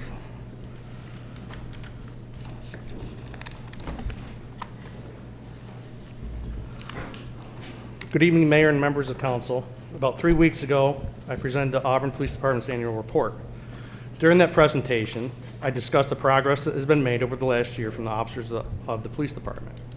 Topics we touched on were community engagement events that we attended or held or sponsored. We explained how the entire police department has moved to evidence-based policing through training. We discussed various equipment we received through grants. We also talked about goals moving forward. In the report, it showed recognition awards that were earned by the officers because of their heroic acts. We touched on Give and Strive grants and accomplishments with those relating to those grants. The data report also showed an overall decrease in crime. What I'm about to present is a proposed budget from the Auburn Police Department. We're advised by the city to first give a mission-critical budget. Mission-critical to us was cutting out anything that may not impact the overall operation at the PD.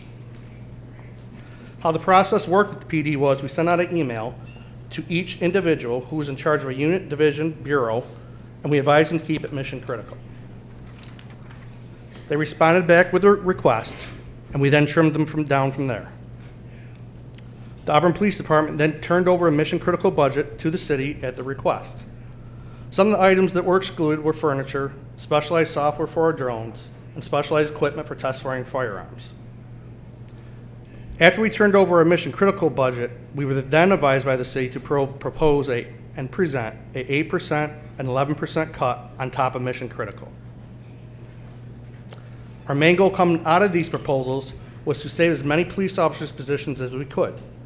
You will now see how we attempted to do this, but we ultimately still resulted in less police officers. Our table of contents. We provide a 24/7, 365 coverage for the city of Auburn. Our service protects the life and property to help provide a standard of quality of life the citizens have become accustomed to. Our personnel. We're supposed to have 70 sworn officers. Currently, we have 4 vacant positions. We had a transfer earlier this week. That's why it went from 3 to 4. We have 2 vacant lieutenant's positions, and then the 4 officers. We also have 9 special patrol officers. 7 of those special patrol officers are inside the schools, protecting elementary schools. We have 2 part-time SPOs covering this building here in itself. We have 7 civilians. Currently, we have 1 vacant secretary, which is the chief secretary, for myself and the deputy chief who stand next to me. We have 2 senior clerks, which is our records division, 1 data analyst whose salary is half covered by a grant, 1 maintenance worker, 1 full-time parking enforcer, and 1 part-time parking enforcer. We have 16 crossing guards, 13 that are part-time, and 3 subs. Personnel, 35 out of our 43 officers have 7 years or less on the job. This equates to about 80% of our patrol division not being considered a veteran officer. You're considered a veteran officer at 7 years. We attempt to send all officers in all divisions and units to various trainings to help them succeed and become more well-rounded. Having well-trained officers reduces use of force and liability for our city. Chief, can I ask a question Yes, about veteran police officers and promoting from patrol to sergeant? Is there a minimum number of years that you can promote somebody to sergeant? There is. It's based on civil service. It's usually 5 years for them. It used to be higher, if I'm not mistaken, when we were trying to get promoted. It's gone down because we had such a mass exodus back in probably 2019. Sure. And now that we have such a young department, and we had to change the civil service requirements for that. So at this time, where would you say, and I don't want to put you on the spot, so if I ask you a question, you know the answer, you can get back to me. In your sergeant ranks right now, how many are at 5 years?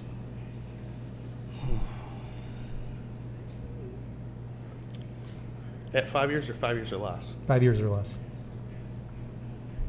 And again, you don't None. have to answer tonight. None. Okay. Most of them have 5 years or more. Okay, very good, thank you. Yep. This year alone, we completed over 20,000 hours of training, which equates to over 300 hours per officer. As an accredited agency, we must comply with those state mandated requirements when it comes to trainings. Some of those trainings include qualification of firearms, use of force, legal updates, workplace safety, sexual harassment, workplace violence, procedural justice, and implicit bias, just to name a few. Last year, we almost answered 31,000 calls for service. As you see the call types, we have various call types, ranging from assaults, burglaries, domestics, drug, MVA with personal injury, robbery investigations, and sex offense investigations and traffic stops. Our budget comparison from last year to this year. As you see, there's a decrease in salary and wages. The reason why that is because out of the gate, we were advised that 3 of the officers' positions were eliminated, including the chief secretary's position on top of that. That actually equates to about a 3.5% budget cut out of the gate before we even start. Our overtime, we asked for more overtime because usually we range between $3 and $350 for overtime for operational. We budgeted the last year for about $2 and a quarter. So this year we try to get into where we're normally spending, and that's usually about where it is, between $3 and $350,000. Operating expenses, the reason why it's such a jump is because we asked for 6 patrol vehicles.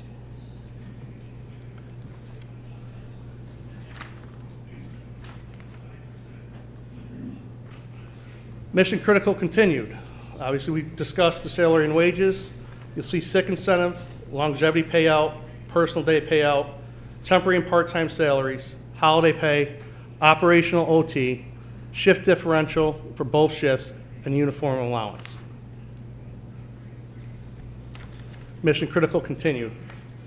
This section was previously not covered underneath the APD's budget in 2025. What was not covered was the retirement for the police, Social Security and Medicare, 207C, which is the police's version of workers' compensation, health insurance, dental insurance, and vision.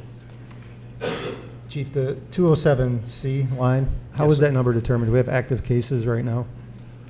We do have an active case at the moment. Actually, there's multiple active cases. Do you know about how many? It covers, if I can. Yeah, absolutely, If I finish, yeah. or sorry. It covers basically any injury that's long-term as well as short-term. So if an officer goes out tonight and he's fighting with somebody and he gets hurt, whatever medical bills come out from that injury.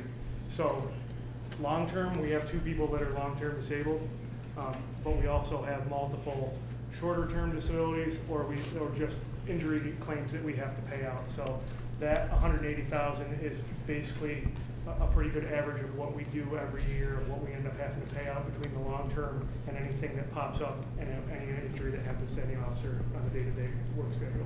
Very good. Thank you, DC.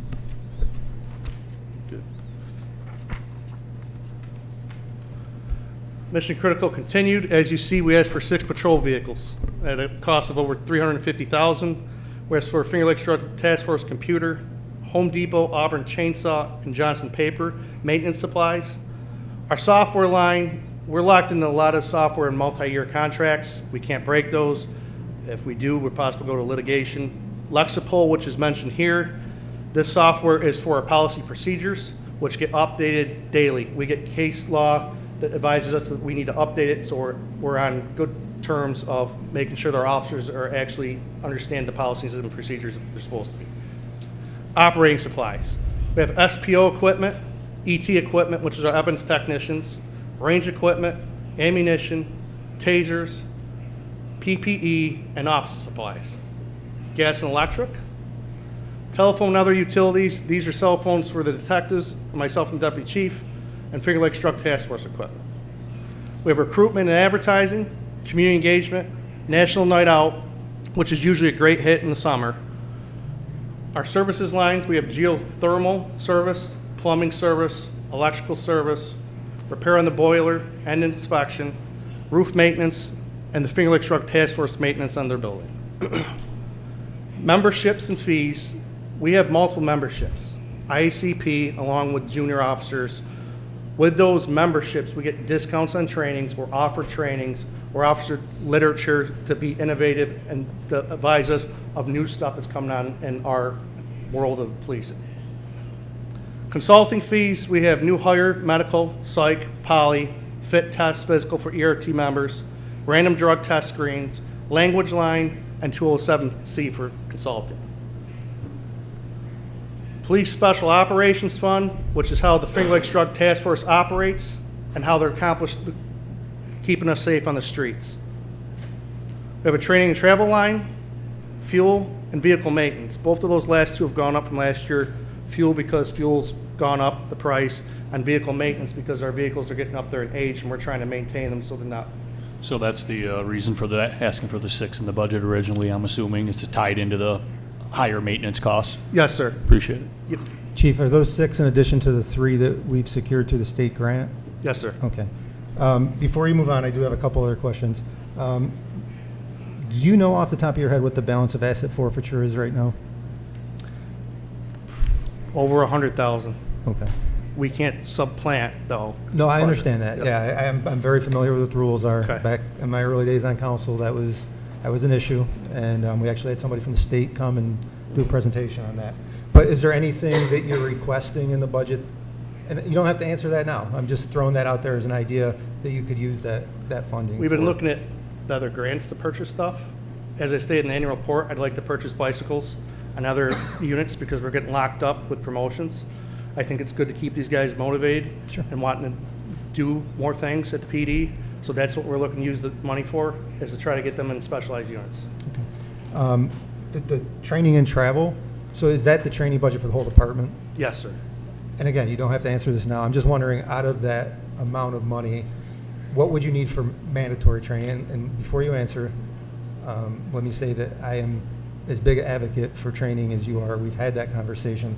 I had that conversation with Chief Slayton when he was the chief, and I had that conversation with Chief Butler when he was the chief. So I'm not recommending you get rid of it. I'm just trying to understand the numbers. The actual dollar figure, I'd have to talk to Sergeant Smith and sit down with him, who's in charge of training. I don't have that actual figure. at That's this fine. time. Thank you.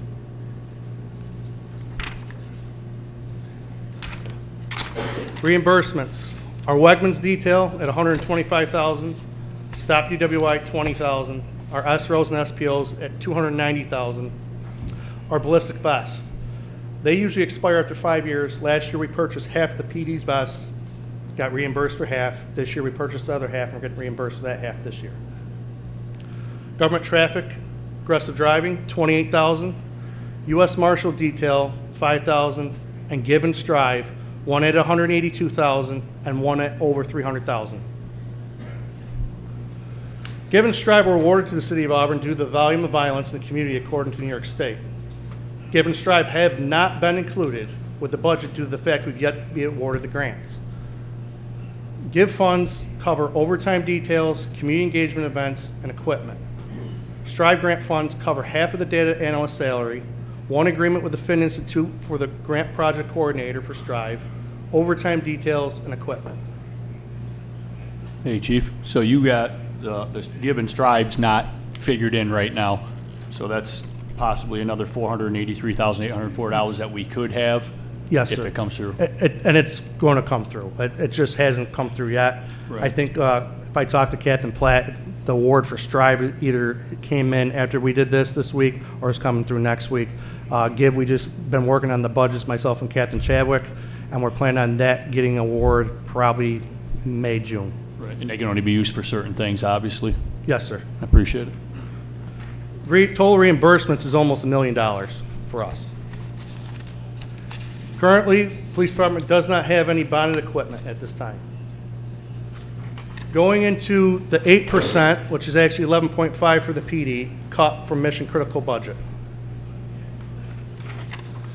As you see, there's a reduction in salary and wages. There's a reduction also in salary and wages for part-time and temporary help. And there's a reduction in overtime operational. The cuts again continued. We cut out all 6 vehicles. We cut out the computer for the drug task force. We reduced our maintenance supplies with Home Depot, Auburn Chainsaw, and Johnston Paper. Our software expenses, I previously stated, were locked in multi-year contracts, so we were only able to reduce $150 out of that line. We reduced our SPO, ET equipment, range equipment, taser equipment, our ammunition, officer supplies, and crossing guard equipment, almost by half. Reason why we did that is we are cutting and only going to the range once a year compared to twice. Normally we do a day shoot and a night shoot. It's to make sure, reduce liability because our officers work 24/7. They work during the day and they work at night. This is going to be a major liability issue with cutting that. Gas and electric stayed the same. Telephone and other utilities. Chiefs and detectives' cell phones, the Field Lake Drug Task Force equipment was cut. We completely cut out recruitment and advertisement. We completely cut out community engagement. We completely cut out National Night Out. Geothermal inspection and maintenance, plumbing maintenance, electrical maintenance, repair, boiler inspection, roof maintenance, Finger Lakes Drug Task Force maintenance. We drastically cut that out. By cutting this, we thought we were saving a person. By cutting this, we're probably not going to be able to fix anything in the building if it breaks. Memberships, we reduced by $4,900. Again, we get discounts. We get to go to free trainings, which help our officers, young officers, and in our specialized units to get more knowledge base in their specialized unit. We reduced the new medical psych poly, fit test, ERT, random drug screen, and 207C drastically. We did this because we figured we're probably not going to be able to hire anybody. Police and Special Operations Fund for the Finger Lakes Drug Task Force, completely eliminated. Training and travel, reduced by over $40,000. Fuel, reduced by 10, and vehicle maintenance repairs, reduced by 10 also. Chief? Yes, sir. 2 questions for you, sir. Understanding the importance of the Finger Lakes Drug Task Force, if there's money in asset forfeiture, can you pay the salary with that money? No. Okay. And then the second question I have for you is the software cuts. Those aren't contractual, those software subscriptions? No, we're locked in the multi-year contracts. We've been trying to get out of some of these softwares at the moment, and they're still sending us bills. So we're working on that from this year's budget, let alone next year's. Okay. So. All right, thank you. Yep. I have a question. You took out the 6 vehicles. Were you requesting those because we have vehicles that need to be replaced? Yes, ma'am. Okay. So- And in your estimation, how much longer might those 6 vehicles that need to be replaced with these new ones, will they last? How long will these ones that we currently have? I would imagine some of them have already through their life cycle that we normally would have rotated them out by now. We're beyond where we are. There's slides coming up that are going to explain the vehicles more, but we're beyond some of those vehicles are breaking down. Sergeant Gilfus is taking them down either to the garage or Ford to get repaired. Last week, I think one of them was overheating. I heard our officers say, as I turned around from a traffic stop, smoke's rolling out of it. We're beyond some of the vehicles' lifespans. Our cars run, 24/7, 365, most of our B cars. And that's where we're having a lot of the issues. So we had it on a rotation. So when we got rid of the cars, they either went to codes or somebody else that needed the vehicles. And by the time they're going to get these vehicles, you're probably going to send them to Auction International. They're going to have to find ways to other departments to find vehicles because they're not going to be worth anything by the time we give them to them.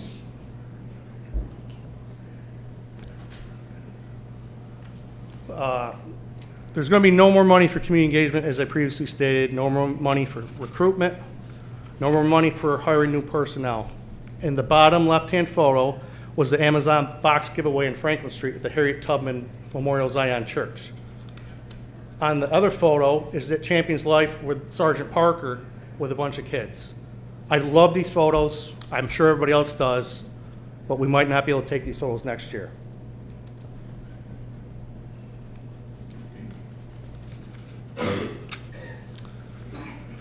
No new vehicles purchased. Yes, the Crest grant has come in. However, the PD will not have those cars on the lot for several months. And we do appreciate Senator May giving us the money for those cars. It was a dire need to get those. The last time, though, we purchased vehicles through the budget was in 2024. We try to keep our vehicles, as I previously stated, on a rotation so we can give them to the other departments inside the city.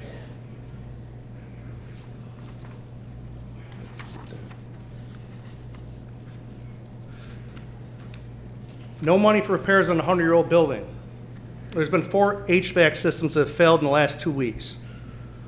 They flooded various offices. The one on the right-hand side was from an HVAC. That's our ceiling in our records bureau. And you can clearly see there was damage to that ceiling. The one on the left-hand side is the deputy chief's office.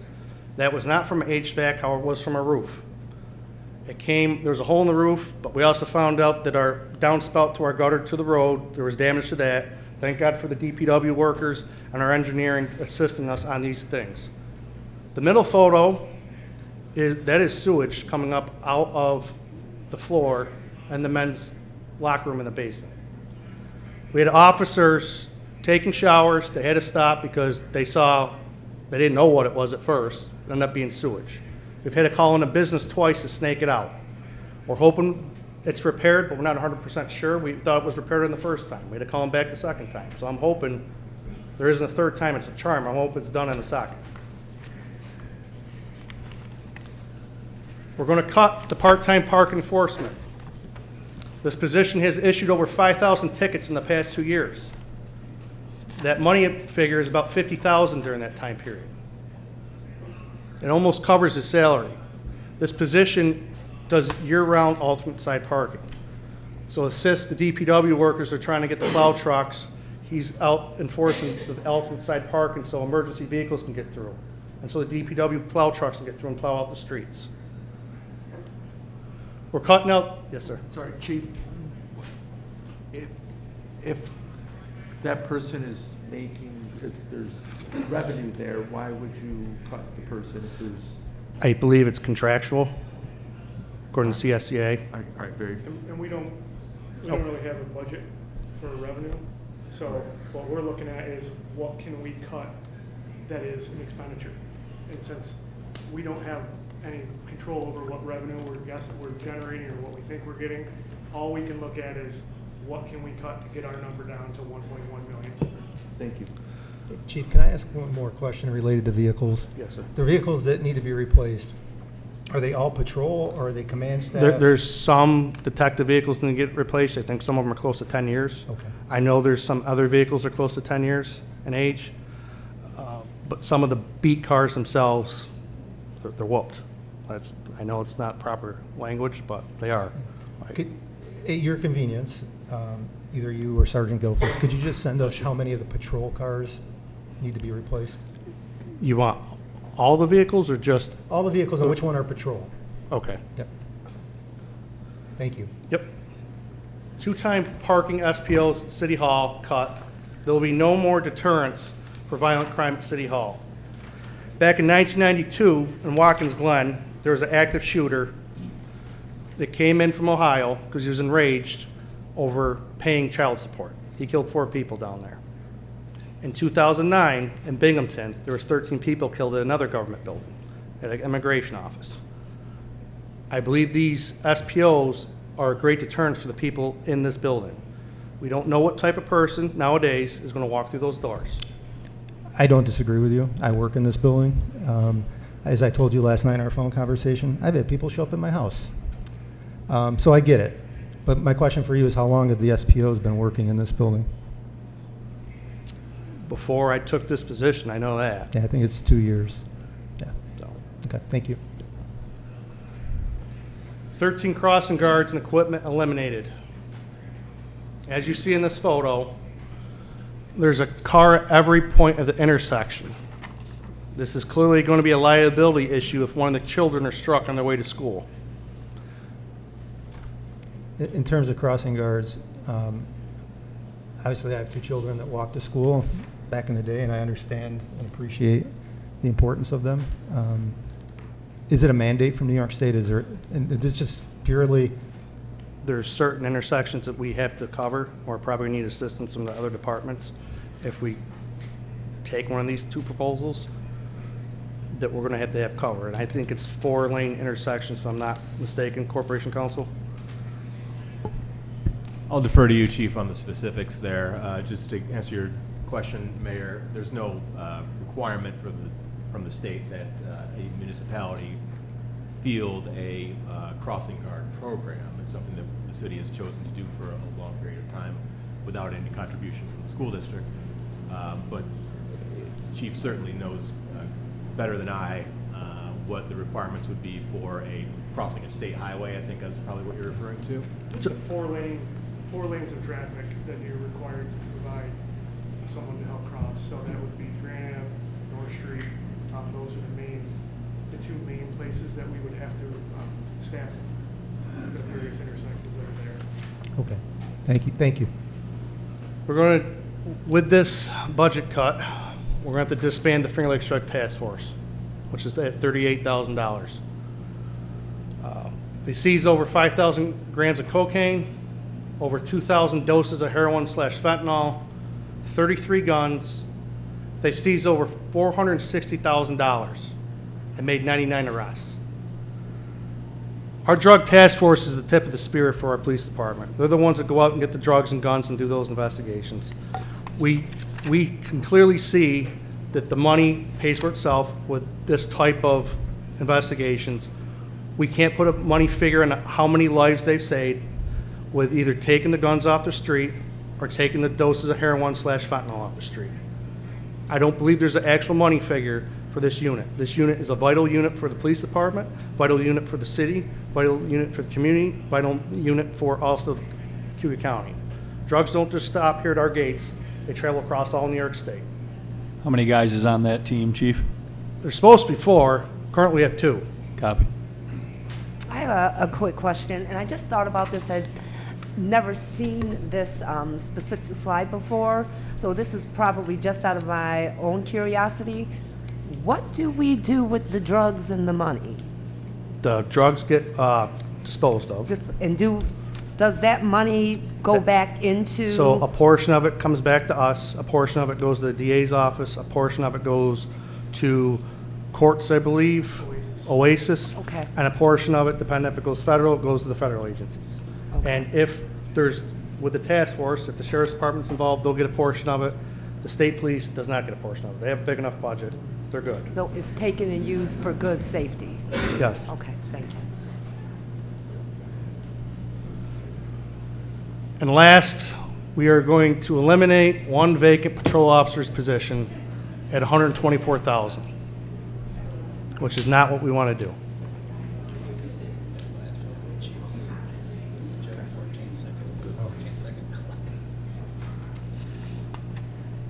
Total cuts would be over $1.1 million.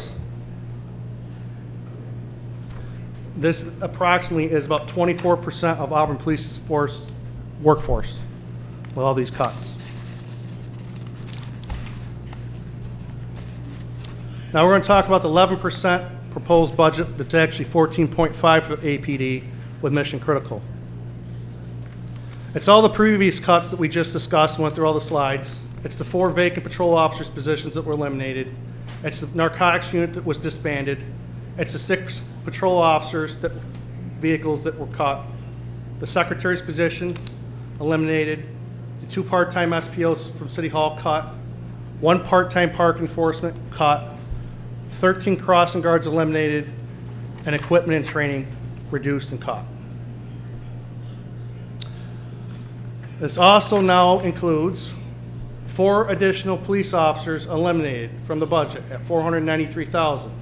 All 4 are currently employed at the Auburn Police Department in some form or capacity. Total cuts now is almost $1.6 million. This would equate to 8 police officers' positions being cut. This is the current midnight structure for our officers. Our platoon, which is a set of days, each of them has 4 officers on a platoon. With this cut, we'll now have no midnight shift due to the amount of officers. And we would only have 4 officers being able to go out at midnights according to these cuts. We've made contact with the sheriff's office, and they've advised us, because of their staffing, they will not be able to assist us after midnight. We've been in contact with the state police, and we've been advised that we advise them when we get a clearer picture of what's going on, we'll have a sit-down talk and conversation with them on where we need to go. I'm hoping we don't have to go to this route. The reason why we cut the midnight shift was to save more bodies. The shift differential is $93,600. That equates to a police officer. Is there any questions on this slide? I do. I'm trying to wrap my mind around those 3 words. No midnight shift. So from 11 p.m. to 7 a.m. or 12 to 8. Correct. There would be no one working? Correct. The police department would be closed down? Correct. What is the minimum that is allowable by the state? I'm assuming that it's the state or the other, or specifically our municipality, that can be scheduled for our patrolmen per shift. So that might be coming up. No, it's not. We actually dictate what the minimum is. On midnights, currently on all shifts until summer, it's 5. Because we have 5 beats inside the city. I can tell you now, working midnights for years, sometimes 5 isn't enough. Sometimes it's enough during the winter, but sometimes it's definitely not enough during the summer months. During the summer months on the C-line shift, which is our afternoon shift, they run with 6. We'd like to have it be 6 or 8, because I think they'd be able to be more proactive, and they're very proactive on that shift as it is, but we're only able to have 6 because of our current staffing.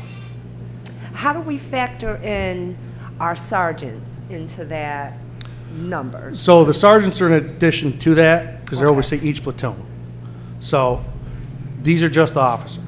So these are just officers. So if our sergeants are scheduled separately, in the worst case scenario, which I'm just going to say this out loud, in the worst case scenario, would there have to be a different way of thinking how our sergeants are factored into specifically what their job responsibilities might be? And would that be a look at a policy So change for their we job can add the responsibility. 3 sergeants. That gives you 7. That gives you two for one set of days, 2 for another, 3 for another. So now when you got 2 on one set of days and it goes to a domestic, that's a 2-man call, all times. You go to a loud noise complaint on midnight, 2-man call. You go to a suspicious person, a fight call, you're not gonna have enough bodies. It also doesn't factor into the fact that people have time off. So basically, if you look at this, a platoon, 2 platoons work each set of days. So there's always scheduled, there's normally 8 officers scheduled for a set of days. You need 5 officers out of those 8. So it allows people to have time off. It allows allows to send them to training, and allows whatever. If you, right now, you would have 2 officers scheduled per day, and one set of days, you would have 3 officers scheduled. That means nobody gets time off. That means, it doesn't work. Now you would have to basically reallocate those sergeants to different shifts. I mean, because you can't safely send an officer and a sergeant out and handle what's going on. We just can't do it. Like, it's not safe for them. It's not safe for anything to have happen. So we would basically take these 4 officers and we would put them on a different shift, take the sergeants, put them on a different shift, and we would do as much as we could do. So at 8 o'clock when they came on, there's a whole bunch of people to start answering all the calls that have been sitting all night and seeing what's left over that wasn't a priority, that wasn't an in progress, that what the state police, hopefully they can send a whole bunch of guys here and beef up the Auburn barracks out of Troop B. But at the end of the day, there's gonna be calls waiting every day, and the best thing that we could do would be to try to get the officers in first thing in the morning and start handling what's been waiting all night for them to come into. Let me state this. We don't want this. We have a lot of pride in our police department. We don't honestly like it when other agencies come in and are inside our city. We like to police our own. We like to engage with the community, meet those people, become friends with those people. By sending in the state police, you're gonna end up with somebody from Lackawanna, Buffalo, Hamburg. They don't know anybody here. So our initiative for Give, you might as well throw it out the window. Because the whole initiative for Give is to build that bridge and make sure those people know who we are, we know who they are on first name basis. I have another question. I just want to go back to the rotating schedule, and I think it might have been you, Chief, or you, Assistant Chief. I'm sorry, I don't recall. But there was a mention of vacation and how things are scheduled. So when the department schedules per platoon, is the scheduling based on the thought that there could be a vacation? So we're covered, and in the event someone's taking a vacation, we never have to refix the schedule? Because I'm trying to, again, wrap my head around this. Minimum is established, so you have the 5-person minimum. So what it allows for you to do is for people to take time off. They can't go below 5. So, and this is if we're fully staffed. We've already cut 4 positions out of there. So right now on midnights, we currently operate with a 3-3-4. Okay, so right now, right out of the beginning, because we're not fully staffed and we've already cut the 3 vacant positions out, we're already at 3-3-4. So at most you have scheduled to work is 7. On one set of days, you only have 6 scheduled to work. So when those officers want their time off, or when they have something going on, whatever it is, they know that on the days where there's only 6 scheduled work, one person can get the day off. On a weekend, if they're working a week, one guy gets the day off. That's it. The only way they can go below minimum is if they use a personal day. That's the only type of day off that we have that allows them for us to pay overtime. So right now, there's only, on one set of days, there's only one person that can get the day off, and on other sets of days, there's only, the most you can get off is 2, because we're already down. If we cut 4 more officers, it goes deeper, and then you just can't staff it. Thank you for that. Councilor Jago? Yeah, and just to kind of piggyback off what you said a few minutes ago, I made a few calls to the sheriffs, myself personally, as this budget's been playing itself out. And I think, like you said, there's not going to be any help there for you guys. I talked to them and they said they run a minimum 2 after midnight, and if they get a third, they're having a good day, but that's the entire county, so the state police is going to be the only one that would even remotely be able to help if they could, unfortunately. Correct. And you don't know where they're coming. Are they coming from Sterling? Are they coming from King Ferry? Half hour, 50-minute drive, bridges are out. Who knows how long it would take them to get here?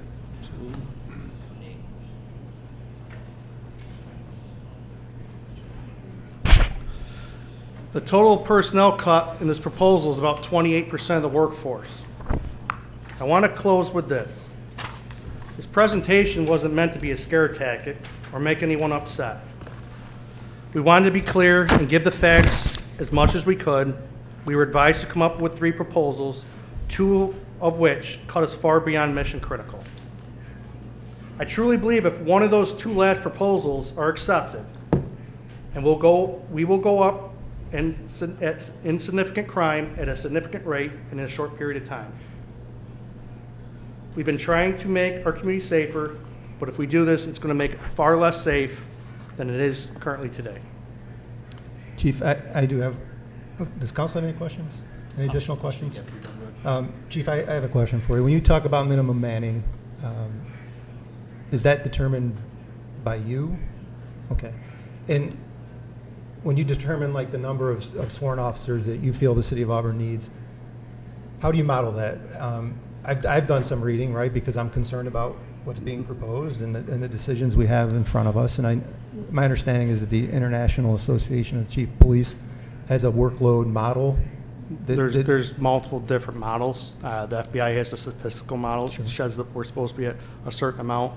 I would safely say, though, if we went back in the slides, one that probably hits home is when the state of New York is giving us free money because we're so violent. And that's why I feel that our staff probably should be at 70. That's pretty adequate. I don't disagree with what you're saying about the give money, the strive money. You know, the reality of it is those programs have been impactful. You've come here and discussed that. You've shown that. It'd be interesting if the state of New York actually took that money and funded municipalities through AIM funding so that we would have the discretionary money to pay our employees, which that program is meant to do, and it hasn't been touched in 16 years. So that's what the state does, right? Like, they pick the old good programs, right? And I'm not diminishing it. It's been tremendous. And I give you, Deputy Chief Spengler, and the entire department major credit for what you've done with that. But it puts all of us, the leadership, whether elected officials, chief, in this weird position, right? Because here you have this great program, but it's going to be counterproductive if we do what we have to do. And it just puts us in this, I guess, staffing purgatory is what I would refer to it as. And we've been there before. And to answer your question, ICP says we should be at 2.4 to 2.6 officers per 1,000 person in the city of Auburn. So the city of Auburn's at about 26,000 people. 2.4 to 2.6 is between 63 and 65 officers is what ICP says is the national average for what a police department the city size should have. And again, as the chief said, then you factor into things like, okay, the state of New York's given us $500,000 saying that you guys have a violent crime problem here in the city of Auburn that you need to address, and we're going to pay you extra money. So to me, that says 65 is the bare minimum, and it probably needs to be more than that because we have a violent crime issue here in the city of Auburn, whether we want to admit it or not. We have that problem, and we are addressing it as best we can. But manpower, if we lose bodies, we can't address it adequately. Period. And that's really where it comes down to. So is 70 a fair assessment? In our opinion, it is. I guess it's going to be in your opinion on what you guys think, looking at the numbers and what you look at the crime and what you look at the services that you're getting in the city for the residents. And that's fair. We'd love to have 85 or 100. That means we have all these different specialized units. That's realistic of what our goal is. We know that's a pipe dream, but that's where our pipe dream is having at least that many people. We know that's not realistic. Going back to the violent crime, we know that Give and Strive has worked with a decrease that we saw. We know that it's engaged with these community members, and you can see with the support here, that it's worked. And with reducing police officers, it's really going to affect the community as a whole. And I hope it doesn't make a divide, because I think we're coming together like we're supposed to be and being one as a community. Councilor Diego? Yeah, just a little statement at the end, Chief. Not stroking you by any means. That's not the intention. 30,884 calls. That comes out to 85 calls a day. You know, you're talking almost 4 an hour. That's a lot of calls. That's 24 hours a day. You know what I mean? I rode with you guys. I rode with the fire department. We ran wild at fire department. We ran wild with you guys. I had Officer Bufano took me out that one night. We didn't even eat lunch that day. We come on and we were 9 calls behind, and that was in the middle of the winter, and it was just absolute chaos. So I'm definitely can feel exactly what you're saying as far as with the shortage of staff. That's why I said last week, the week before, and I'll keep saying it, and we've all had this conversation, all of us, and I think we're all on the same page, is when you start talking cuts in the city of Auburn, there's no such thing as fair and equitable as far as I'm concerned. It's going to have to be done, and it's going to take a hard look from all of us sitting here, which we've been doing multiple times already. Cutting 10 police doesn't mean you can cut 10 at the fire department. It means you can cut 10 at the DPW. It doesn't work that way. It comes down to, you know, safety and other things. It's just we're going to have to make a decision, and it's going to be, as far as I'm concerned, and once again, just my opinion, and we're going to all work on this, I'm sure. It's not going to be, it can't be, well, if we cut this many here, we got to cut many there. It just doesn't work that way. Hence, the numbers are the numbers. I mean, you guys got extreme numbers. Fire department put out 7,000, 8,000 calls last year. It's a lot of calls, you know, but this one here hits pretty hard. I mean, 85 calls a day when you're already understaffed is, and like I said, I sat there, Mayor's rode with you guys as well. He knows the numbers. Everybody knows the numbers. We've all done it. It's just a matter of pulling it together, and everybody's got to be on the same page at some point in this city, no matter what department you're in. But 2 things. Retired Officer Quigley hit the nail on the head. Summertime, 4-12 shift, need 2 calls of clear, need 2 calls of clear, need 2 calls of clear. I worked side by side with that woman for years. Staffing purgatory, I don't know who used that verbiage. We've been in there before. We finally got out of there, I felt like. The overtime we've seen come across our desk in the last 6 weeks has been a great reduction since these officers have hit the street. So that's telling me we are properly staffed, or getting to where we're properly staffed and need to be. And by cutting us, it's going to put us right back to where we're paying out more and more overtime. That's all I have. I have one more. You just said it's 2 calls to clear? What? 2 cars. 2 cars to clear. 2 cars to clear. Yep. So that means that they're requesting a I'll give you an example. Okay. So we got 5-man minimum working a hot summer night, 97 degrees, humidity's up. I got 2 at the hospital dealing with a patient up there. I got 2 on a domestic, and I got somebody else handling a different complaint. Another call comes in, priority call. Need 2 cars to clear. We have to then triage it. Are we staying? We going? What type of call is it? You're asking the dispatcher, okay, yep, it's at larceny. See you later. I got to go to this other active domestic. They arrive there. Same thing. Need 2 calls to clear. And they go. They continue to do this day in, day out on midnights.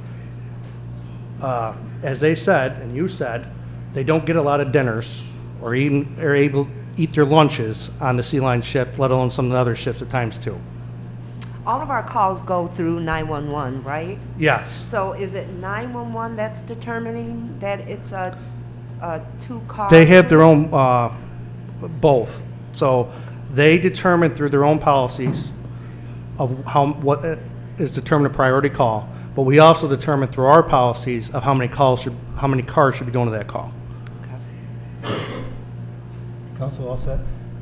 Chief, Deputy Chief, Ms. Leeson, I want to thank all 3 of you for your presentations. I said this last week, I'm going to say it again this week, and I'll say it every week, that there is a presentation by a department head. This is hard stuff. These are your coworkers. We go to work every day. We spend more time with our coworkers than we do our family. So they become your family de facto.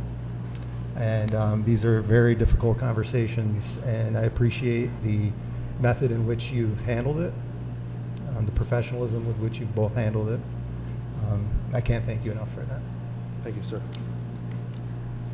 Other business from the council? Councilor Diego. Yeah, just a quick hit on something a little less invasive, I guess you'd say. We're talking about this softball canceling.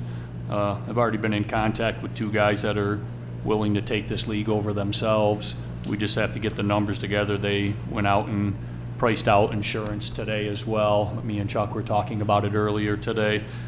We can make that happen. I know it's not we're not talking about police and fire jobs by any means, but if we can come up with a decent price for the fields and stuff, they've actually stepped in and said that they would maintain the fields themselves as well. It's all going to be based off of the cost of, the field, something like that. Not trying to bump anybody out of a position by any means, but if they're willing to go down and take care of the fields themselves, and we can reallocate services elsewhere in the city, Sure. And help out that way. So I'm in contact with them the last couple of days and try to get that pushed through would be nice. Very good. Thank you, Councilor Diego. I want to, does anybody else have anything? You look like you wanted to say something. Oh, you good? All right. I've got some things I want to say, and bear with me. First of all, I want to thank everybody, every member of the public, both workforce and non-workforce, for being here tonight. Despite the best efforts of some to not make it this way, we are still a representative democracy in the United States of America, and this is part of the process, people showing up and being part of the process. We're not always going to agree on how we get there, but one thing I do agree on is we need to hear how people feel, and that's happened the last few weeks. I wish there were this many people in the council chambers every week, so that people understood the work that goes on here, not just during budget season, but every Thursday, and the decisions that are made, and the thoughtful discussion and conversation that goes into making those decisions. Few things. This isn't the first time the city of Auburn's been in this situation. It's cyclical, it happens. We're in a tough spot right now, and we're going to talk about that in a minute. But there's ways to go about things like this. And I'm looking out in the audience, and I see a gentleman who I have tremendous respect for, former Chief Gary Janata. And and he was here when there were problems in the past. And it wasn't handled like it's being handled right now. I look over here to the left side of the room. Most of you were probably in middle school or high school when that was happening, so you don't know how it went down.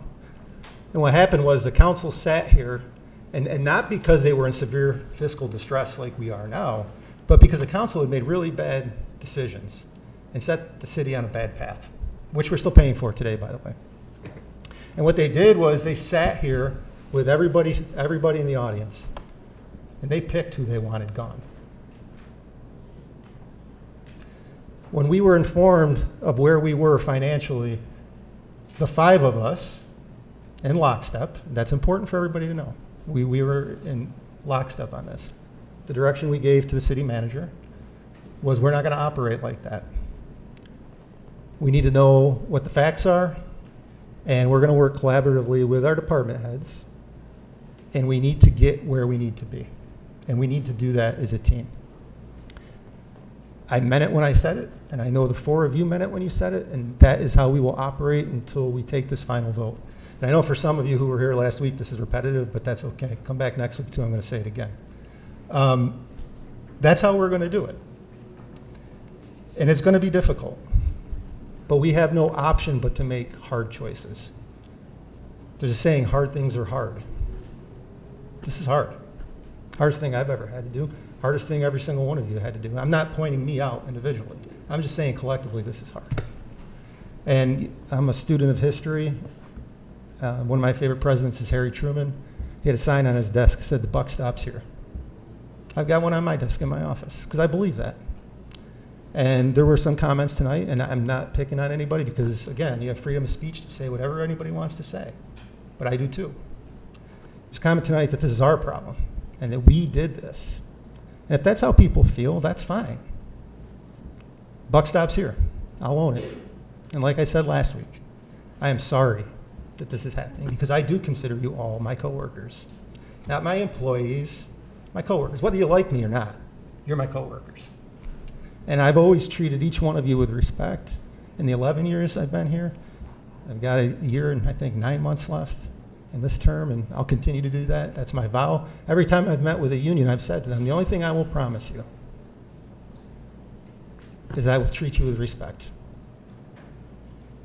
And I've never wavered from that, not once, despite it happening to me at times. That's okay. That's okay. Our history as an organization in my 11 years here has been supportive of labor, supportive of the workforce. Why? Because you quickly learn when you're elected to local office and the phone starts ringing because their trash didn't get picked up or their neighbor's a jerk and they're playing their music too loud. I can't fix that. They can't fix that. You guys, you men and women fix that. So we rely on you. So our history collectively has to always respect the workforce, and that will continue. I never thought that I would serve in office during a global pandemic, but I did. We all did. We made it through it. And the direction given at that time, because nobody knew what the financial outlook was going to be. And we're dealing with the effects of that right now, whether you want to believe it or not. That's what we're dealing with right now. The direction from the council at that time, in lockstep, no cuts. No cuts to people.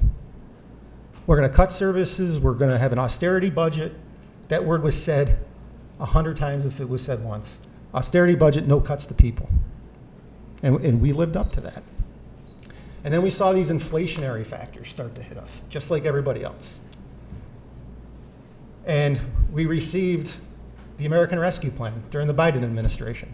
Millions of dollars went to cities across this country. And part of the use for that money was income and revenue replacement so that we could keep everybody employed. That's what we used it for. Now, maybe the fiscally smart thing would have been, if we're going to take 20% of that money to supplement the workforce, we need 20% cuts so that we know we're going to be okay at the end of this. But that would have been cutting people. And our hope was that we could bridge that gap, ride through this crazy inflation, and hopefully in the end be okay. The opposite's happened. I'm going to throw some numbers out there. In the last 2 years, health insurance costs, and I want to preface this by saying, even though it may be perceived that way, this is not a knock at the workforce. These are benefits that you've earned that are contractually yours. I stand by that, but these are the numbers. So when it's said that we're fiscally irresponsible and we did this, maybe that's the case. But that was in an attempt to provide people with benefits and pay to compensate them for the work that they do on a daily basis. $1.9 million in 2 years in health insurance. $2.48 million increase in the pension payment over 2 years. Our utility costs are at $1 million a year. Our insurance costs across the board go up. Ms. Leeson gave a presentation initially 2 weeks ago, and she had just had a call, I think it was with our liability insurance carrier. There's going to be a 15% increase. We can't cancel liability insurance. We have to have it. So we continue to battle those factors. We talk about equipment. I'm going to throw a number out there. I would guess that the price of a patrol car has gone up at least 30% since COVID. I know that Mr. Talbot was here talking about snowplows, and a snowplow 5 years ago was $130,000 fully outfitted. Now it's $240,000.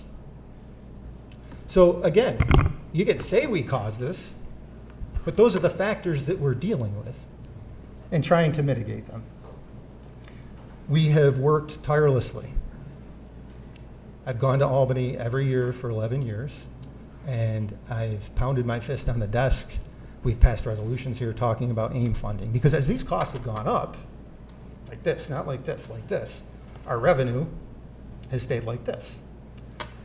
There's not been an increase from the state of New York coming to this municipality or any other municipality in the state in 16 years. Best math person in the room is her over there, but the worst one in here could do that and figure out that the numbers just don't compute.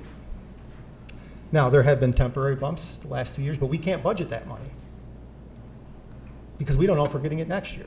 And the temporary bump that we're slated to get this year, if the budget passes, as it is absorbed by the health insurance increase. So we were like, this is great, we're gonna get this bump. No, it's completely absorbed. Again, I know that everybody in this room, the one thing we care about, right, is Auburn, New York. It's the one thing I care about. It's why I do this. It's the only reason I do this. It's the only reason they do it. It's because we care about it. Every single one of you, no matter what job you have, you're in public service, you do it because you care about the people you serve. But the reality of it is, we are not alone. City of Rochester, $131 million deficit. They have the largest pension payment in the history of the pension system this year. City of Buffalo, proposing a 25% tax increase. City of Albany, their mayor has directed 5, 10, and 15% reductions across the board. Last year, Watertown, I think, was an 18% tax increase. I think the Liverpool School District just is facing financial uncertainty as well. And I only say that, right? I'm not placing blame. I'm not pawning off the issues we have here. But what I'm saying is we're not alone. This is a problem across this state. And until Albany realizes that, we're going to be sitting here, not we, whoever's sitting here is going to be sitting here year after year after year having the same conversation. So what I would encourage you all to do, there's strength in numbers. Call the governor's office. Ask the governor's office why Buffalo's getting $30 million payment. I'm sorry, $40 million payment. Why Syracuse and Rochester are getting tens of millions of dollars. Why New York City is getting a $1.5 billion payment to help with their crisis, but small cities across the state are left to fend for themselves and make these decisions that we have to make collectively. I am being long-winded and I apologize, but I think it's important, and I'm going to close on this. There was a word used tonight, and I don't know if it was intentional or not. Again, people have freedom to say what they want to say. That word was defund. And I want to be on record. Nothing is being defunded. Defunded to me is you have plenty of money, you just don't agree with a particular department or policy or process, and you're going to defund it. This is budgetary crisis. And I do take exception to that, because I know in my 11 years of being here, I have time and time again stressed the importance of a strong, progressive, well-trained police force. There's a chief sitting back there that I worked directly with for a number of years. He knows that. This current chief knows that. The two chiefs before that knows that. I spent so many hours in his office.